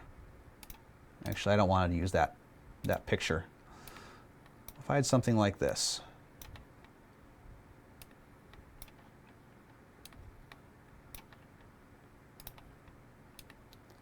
So for the purposes of explanation here, let's just assume that all of these links are fast Ethernet. So we know everything's going to have a cost of 19. Okay. Let's just assume that this guy is the root. I don't need to put his information up there. Now for this guy, 32768, 021145EF, AAAA. And let's just put this guy here as 32768, 02114F1A, 1111. Okay, and down here we have switch X with port 0/1 and 0/2. All right, so switch X is receiving BPDUs, and he knows he's not the root bridge, right? We already determined that the guy on the top is the root bridge either because his priority is lower or because his MAC address is lower. Either way, switch X says, okay, that's not me. I'm not the king of the hill here. That guy is. So switch X says, okay, my next step is, because I'm receiving BPDUs on multiple interfaces, I have to figure out what my root port is. Which of these interfaces is the least cost path, the shortest path back to the root bridge? But here we have a problem. Because, so this switch right here, so when the BPDU comes down here, cost is 0 because it's coming directly from the root bridge. So that being the case, AAAA over there will say, okay, neighbor, you tell me your cost is 0, but I received you on a fast Ethernet link, so my total cost is 19. And 1111 is going to do the exact same thing. My neighbor tells me his cost is 0, but I received that BPDU on a fast Ethernet link, so my total cost is 19. And so that's what they're going to advertise.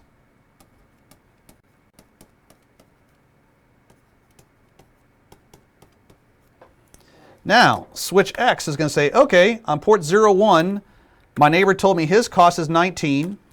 Once again, I received that BPDU on a fast Ethernet link, which is an additional 19, so my cost is 38.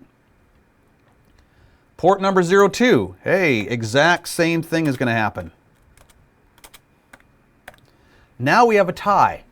Switch X says, oh, both links are equal cost, but I still have to select one of them as a root port. I can't have multiple root ports. I can only have one. So now what he does is he goes back to those BPDUs that he just received, and he looks in the sending bridge ID field.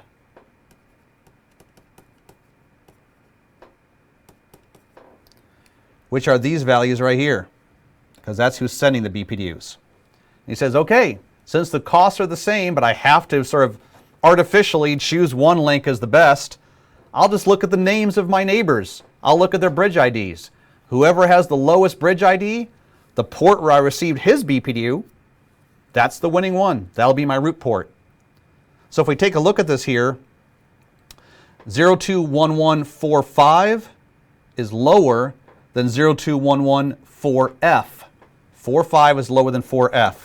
So for that reason, the switch on the bottom will say, okay, I'll choose Fast Ethernet 01 as my root port. Not because it's any faster than 02, but simply because the neighbor out that interface has a lower bridge ID than the neighbor out this other interface.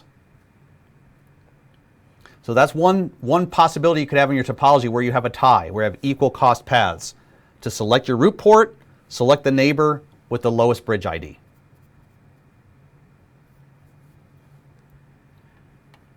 Hey, Mr. Fail Standstill, that's awesome. Thank you for that compliment. I'm tickled to see that you got your CCNP last Friday. That's great. Congratulations.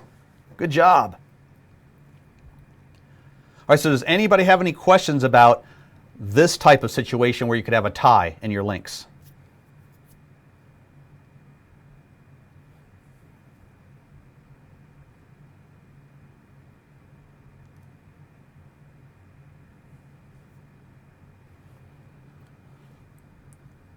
All right, now let me modify this one more time. Now what if I did this?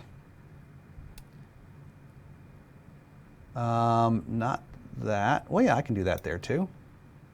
Let's do like this.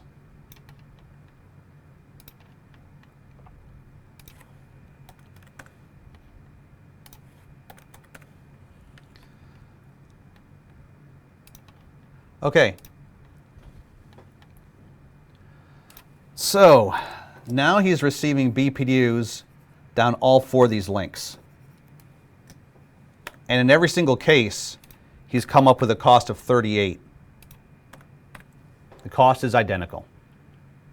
So he goes back to the first method of tie breaking. Let me look at all these BPDUs coming down. Let me look at the sending bridge ID.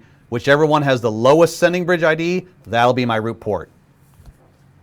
So he says, okay, well, these two coming down are 4, 5. I'll just put that in here. These two coming down are 4F. So that means I can rule these out. 4, 5 is lower than 4F. So I know 0205, that's not going to be my root port. Neither one of those. But I still got a tie. Between 01 and 03, the cost is the same. Both links lead up to the exact same neighbor. So now what am I going to use as another tiebreaker? So remember, back to the BPDU. Remember Back to the Future? Well, back to the BPDU. So now he says, okay, I got to go back into that BPDU and look at those two BPDUs. Is there anything else in that BPDU I can lock onto that might make one of those BPDUs different than the other? And the answer is yes, there is. Look at this. Joey, great Scott, egads. So here, look at this. We have the port ID. Exactly, Ankit. So when I send you a BPDU, not only do I tell you what my cost is to the root bridge, but whatever my port is here, like Fast Ethernet 019 or Gigabit 0/1, that will influence the number I put into this field. the sending port ID. Now, just like a bridge ID is two values sort of concatenated onto one, your priority and your MAC, the port ID field is also two values put into one. You actually have a port priority, and then you have, well, we just call it a port ID. It's not a MAC address. It's just sort of an arbitrary number. Once again, any Cisco certification exam from the CCNA on up will expect you to know what is the default value of port priority. The default value is 128.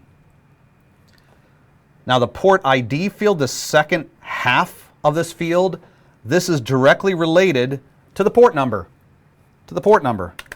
So if I go back to this, we can see that both BPDUs coming down. Okay, they'll both have, so in the port ID field, they will both have the value of 128 as their port priority. By the way, that's something you can tweak. You can modify that. But I'd have to tell you, which I'm going to do right now, what the sending port numbers are to do the other ones.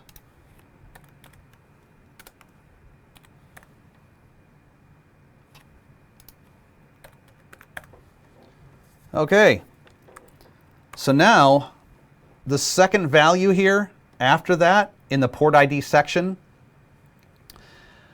the 802.1d specification, if you actually have a hard time sleeping one night and you whip that out and, and you're trying to look at that, it actually doesn't say, hey, here's the formula to determine the port ID. It doesn't say that.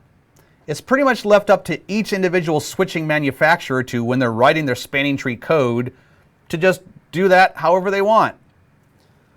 But I'll tell you this, we don't necessarily know what this number is going to be right here, but we do know it's directly related to these numbers.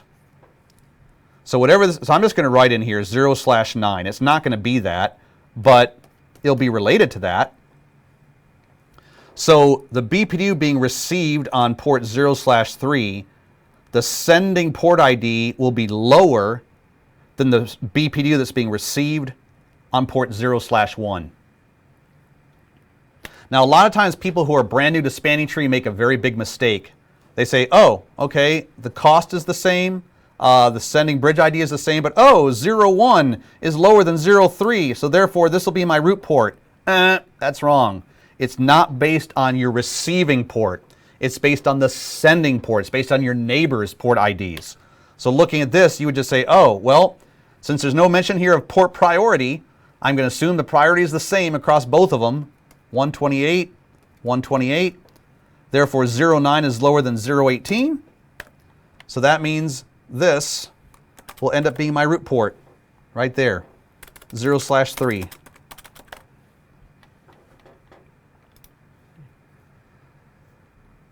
So that's the other tie you might see. Two parallel links to the exact same neighbor. The costs are the same. In that case, you look at your neighbor's ports. And whichever one of his ports is the lowest, trace that cable back to you. That interface on you is your winning port. That's your root port. Okay.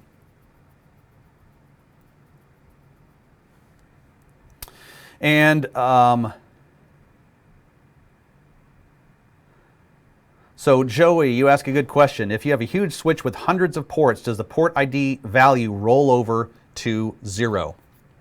No, it doesn't. So the, let's see if I remember this correctly. Let's take a look at our BPDU here for a second. I'll be able to answer this.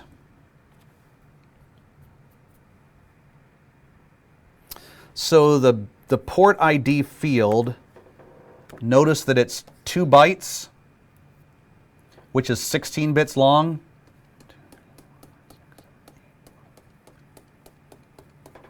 Okay, 16 bits. I can't speak for non-Cisco switches, but for Cisco switches, see if I can remember this correctly. Just the last 4 bits are actually used for the priority.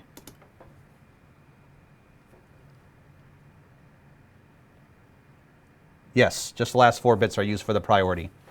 And then all of these bits here are where you actually encode the port ID. So you've got what? 12 bits? So that gives you 2 to the power of 12. That's a lot of different values that you'll get from that. Also, you might think, okay, but, well, for example, let's take a look at this. Let me show you this in my actual switch here.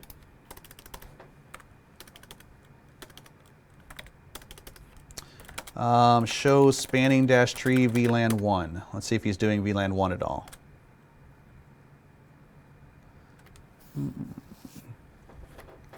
So notice if you take a look at this,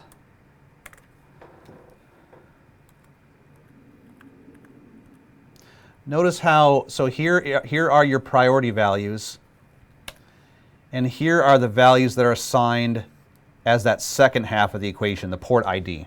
And notice it's not a 1-for-1, right? Fast Ethernet 0.1 ends up with 3. Fast Ethernet 0.10 ends up with 12. And that's also why, like in this particular switch right here, I've got some gig links. Now they're not connected to anything right now, so they're not part of my spanning tree output.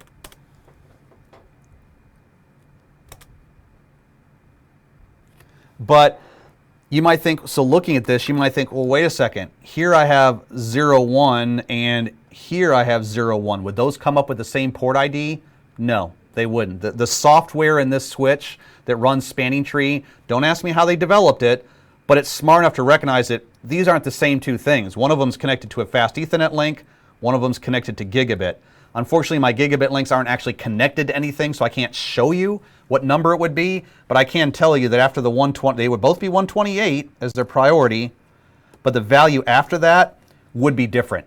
Even though they're both 0.1, they're not the same interface, so the software would be smart enough to recognize that. When you create an ether channel, right? When you create a 4 or 8 port ether channel, that number after the priority is based on your port channel ID.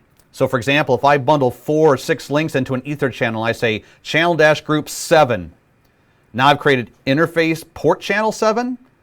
From the software's perspective, that's a brand new interface. So it will come up with a unique spanning tree port ID for that port channel interface. And all the BPDUs that are transmitted out of that ether channel will have the sending port ID that's bound to your port channel interface.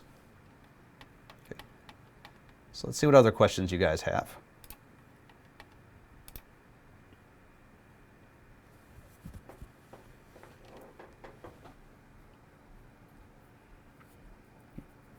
Actually, on Keith, your port priority is in multiples of 16s, not 64s. And it's because of what I drew right there. So let me just put this right here.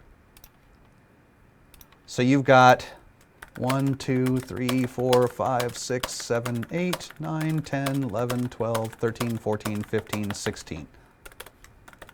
So there's your entire port ID field.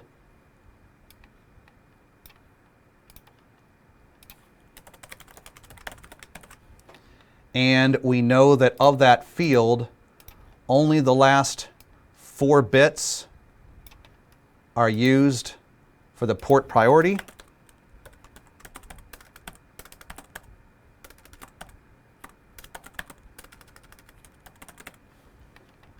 Well, if we take a look at this entire byte, this byte right here, you know, we've got 1, 2, 4, 8. This bit right here is the 16-bit. So the default port priority is 1000. So you got 128. But whatever value you have of those 4 bits, it's always going to be some increment or multiple of 16. So, and you'll see that in your Cisco switch. Now, once again, this is how Cisco does it. I can't speak to if other vendor switches do this. But for example, if I go to interface fast Ethernet 0.1 and I type spanning-tree, oops,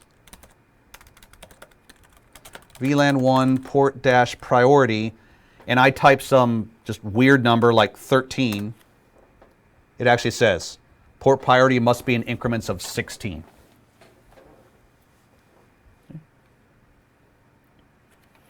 All right, what other questions do you all have?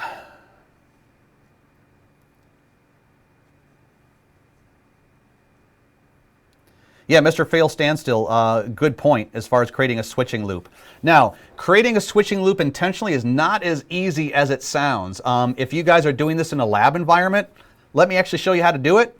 Don't do this at work. Don't blame me if you guys get fired for doing this at work, but here's a real quick and dirty way you can create a bridging loop. I would advise, though, that if you do this, you want to make sure you have some sort of physical access to the switches, because like I said, once a bridging loop gets going, you're going to be locked out of your command line. So you'll be completely frozen. So the only way to fix that is to physically be able to power the switch on and power it off with the power button. If you're doing this on a remote rack, you're done. You're locked out of the switch. You can't get in there anymore. So here's a real easy way to create a bridging loop. If you want to impress your friends and neighbors someday, hey, look at this cool bridging loop I made on Saturday morning when you were all sleeping. So just have a couple of switches right here. Let's just do a 2-port bridging loop.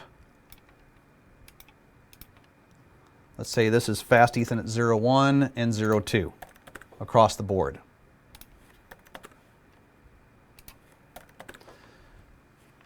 Okay, probably the easiest way to actually, I was going to actually show you something even more complex than this, but the easiest way would just be to do a BPDU filter. So interface range fast Ethernet 01 through 2, spanning dash tree, BPDU filter enable, and then just do that on both sides.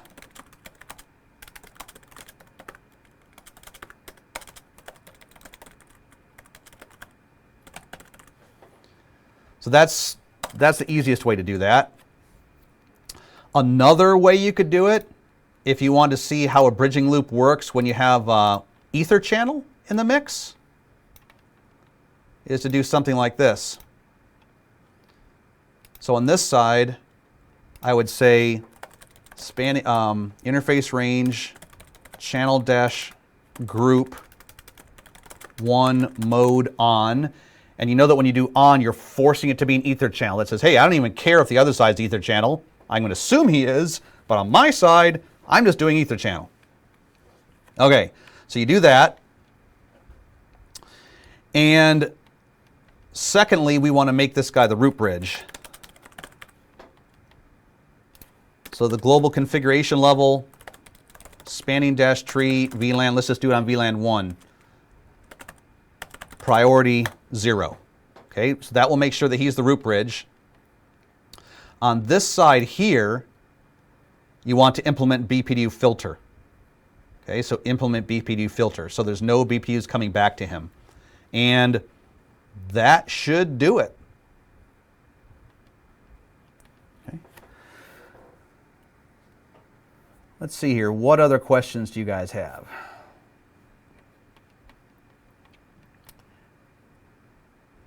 Yes, Joey. So with your port priority, you can only have fixed increments, 0, 16, 32, all the way up to whatever, up to 220, 240. So 240 would be, 1111, setting all those bits. So that's your maximum port priority.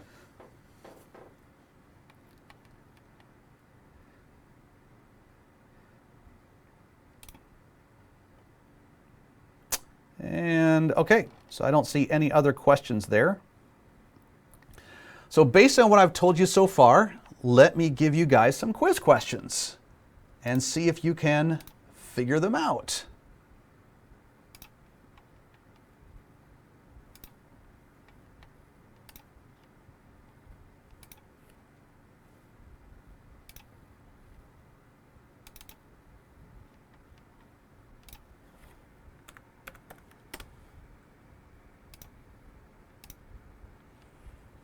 All right, so here is a multiple choice question. and you have to select between A, B, C, or D. Which of those ports will be in the blocking state? In order to answer that, you're going to have to go through the whole process. Figure out who the root bridge is first. Figure out your root port secondly. Figure out your designated ports. And then whatever's left is blocking.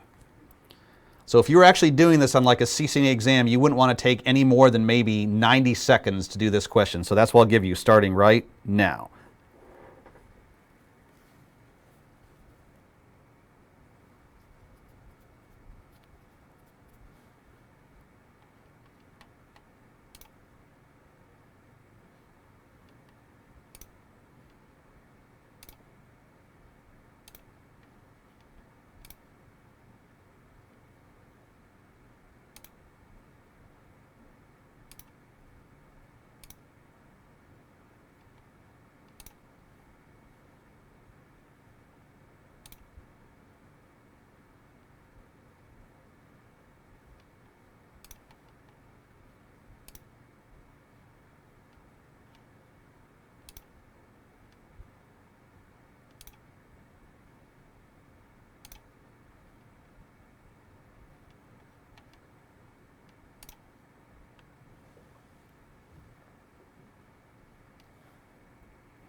All right, you have 30 seconds left.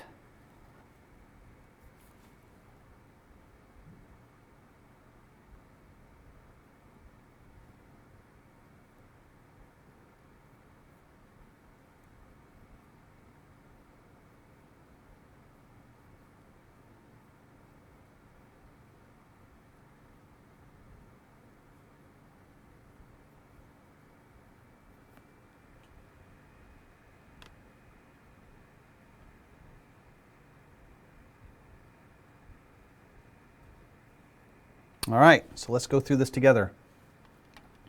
So hopefully you identified pretty quickly that the switch with 4096 was your root bridge. So you knew that his ports had to be designated. So 0/2 is clearly not correct. Okay. All right, then we identified our root ports. So just it doesn't really matter what switch you start with. So I'll start with the top switch. So that was his root port. 8192 here, his root port was actually 0/6. Because to go up and around this way is only a total cost of 8, right? 4 here, whereas going this way is 19. That's why that is the root port.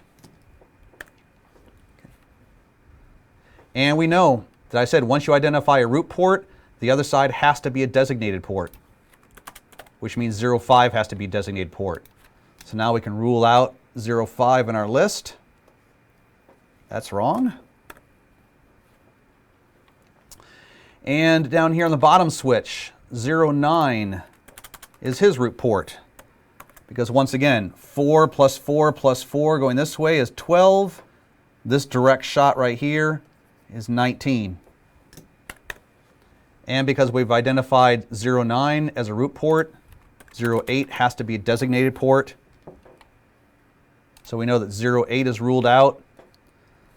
So the only correct answer we could have is 010. And if we continue with the logic, that makes sense, because if we look at port 0/10 here, well, that's not the root port. We've already identified that here. It's not a designated port because that's up here. So this would have to be a blocking interface. Now, blendinator, yes, you are absolutely correct. If 07 had been an option, that would also be correct. That's also blocking. Okay. Does anybody have any questions about that particular topology before I give you another one?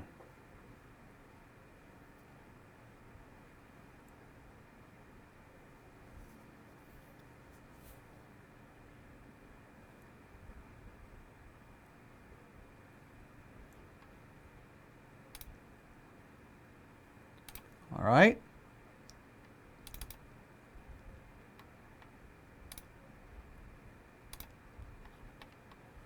Now this one, hold on a second here. I might have to, let's see here. Nope, we're good to go. So same multiple choice type thing here. You've got 90 seconds to work on this one. Go.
Thirty seconds left.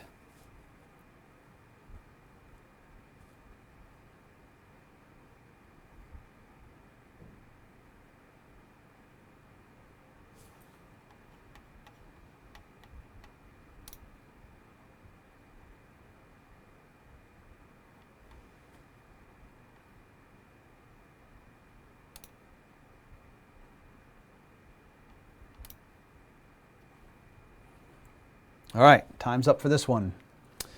So looking through here, they all have the exact same priority.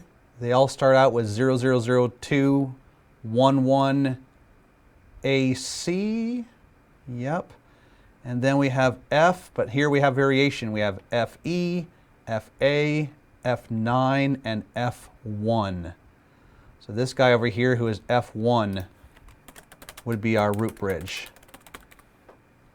Let me just confirm that. 00811AC, F1. Yes, so that would be our lowest one. Okay, so his ports are going to be designated.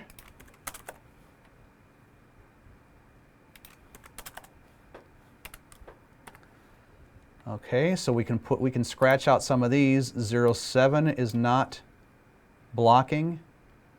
Okay, now we have to identify our root ports.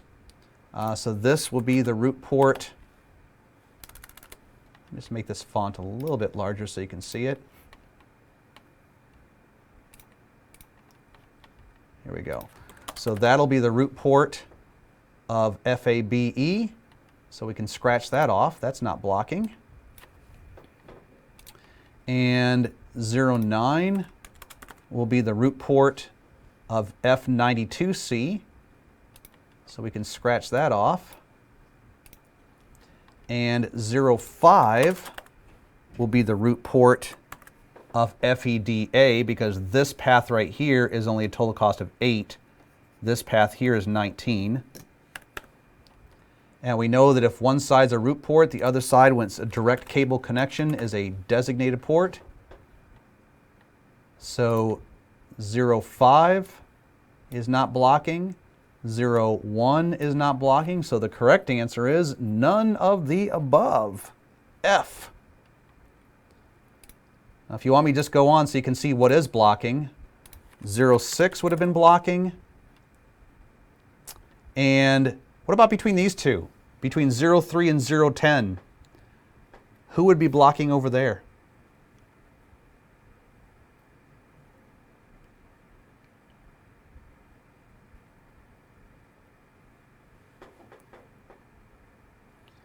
Cost is determined by the bandwidth. Cost is determined by bandwidth. So fast Ethernet is a cost of 19. Gigabit is a cost of 4. And a switch advertises its own cost to the root bridge. Well, in this particular scenario, this is actually something I did not consider. I did not show you in the whiteboard. So here we have two switches. We know that one of these links has to be the designated port. First of all, they're going to look at who's got the shortest path to the root bridge. And they're the same. This guy has a cost of 4 to the root bridge, so that's what he's going to advertise. On this link, this guy also has a cost of 4, so that's what he's going to advertise. So they both have the exact same cost of the root bridge. So when that's the case, they look at each other's sending bridge IDs. Whoever has the lowest sending bridge ID, that will be the person who will be the designated port. So F9 is lower than FA. So in this particular topology here, this guy will be the designated port. This guy will be blocking.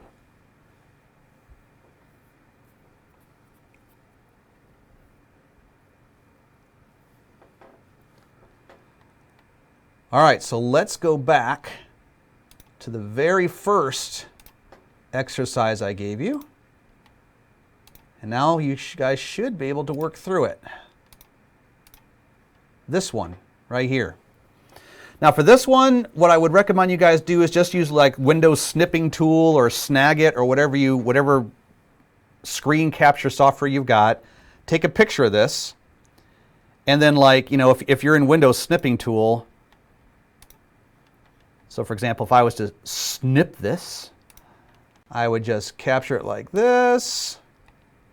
If I was watching myself here, and then within Windows snipping tool, right, you can use the marker on there to figure out what you think it should be. All right, so let me get rid of this. Okay, so there is between PCA and PCB, there is only one path that is forwarding all the way across.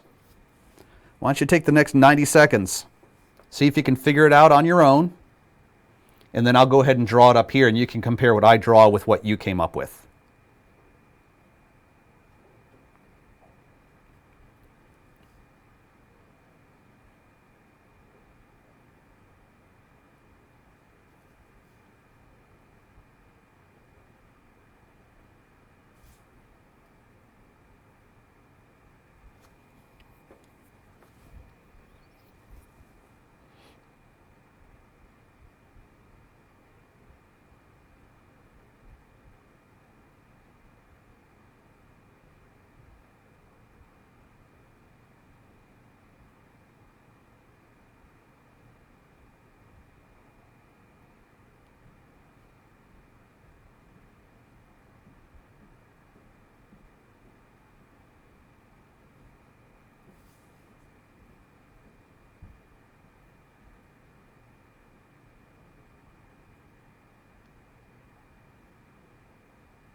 Got 30 seconds left.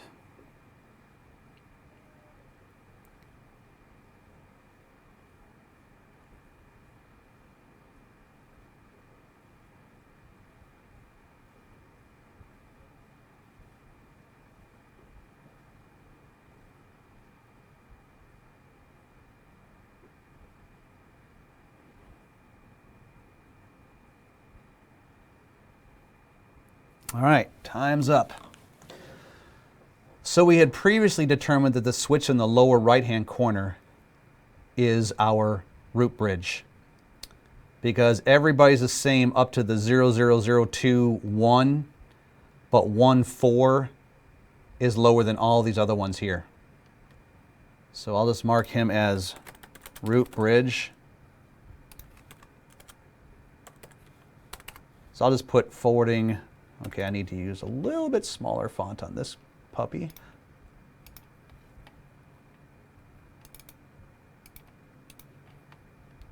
Okay, so forwarding designated port, forwarding designated port, forwarding designated port, and forwarding designated port. Okay, so I would just start slowly moving out away from him to figure out your root ports. So for example, if we look at DDDD, well, he has two equal cost links to the root bridge.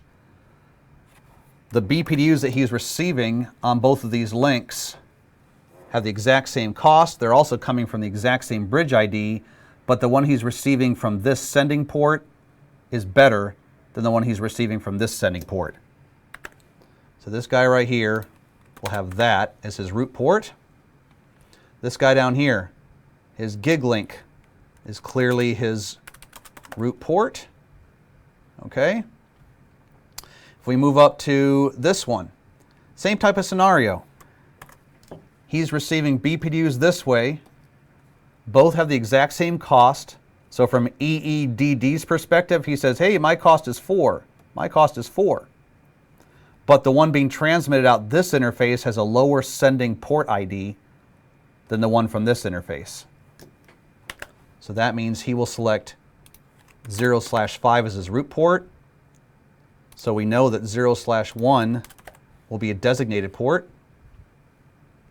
Okay. And if we want to, we could go to FFEF, same type of thing. He's getting BPDUs here and here. Both say the cost is 4, but the one transmitted out this interface is better because 0/3 is lower than 0/4. So we have forwarding root port, forwarding designated port. And then lastly, if we look at EDDE, well, if we just count up the numbers, we could say that this is a cost of 4, this is a cost of 4, this is a cost of 4, that's a cost of 12. This one hop right there, a fast Ethernet, that's 19. So he's not going to use that. So this will logically be his root port. This will be a designated port. And we're done. So our total path, our path then is this way, down this link, across, and over. That is the path that frames will take from PCA back and forth to PCB.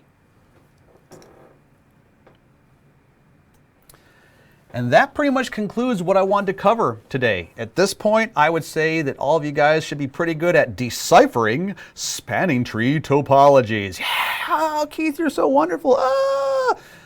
So, do you guys have any other remaining questions for me?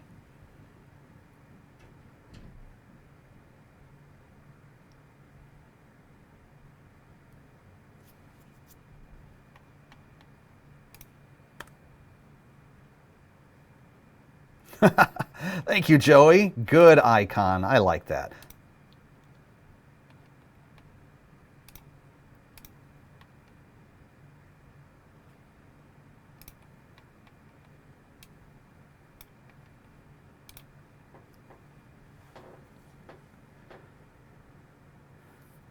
Sure. Next time we can talk about that.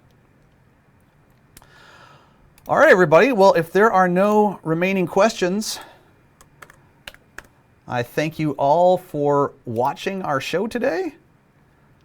If you had any doubts or confusions about spanning tree, hopefully they were all cleared up. And, you know, please buy some I&E stuff, purchase some products. Oh, also one other thing I want to mention. I don't know where you are, if some of you guys are actually preparing for your CCNA, CCNPs, or whatever, but I do want to have a little plug.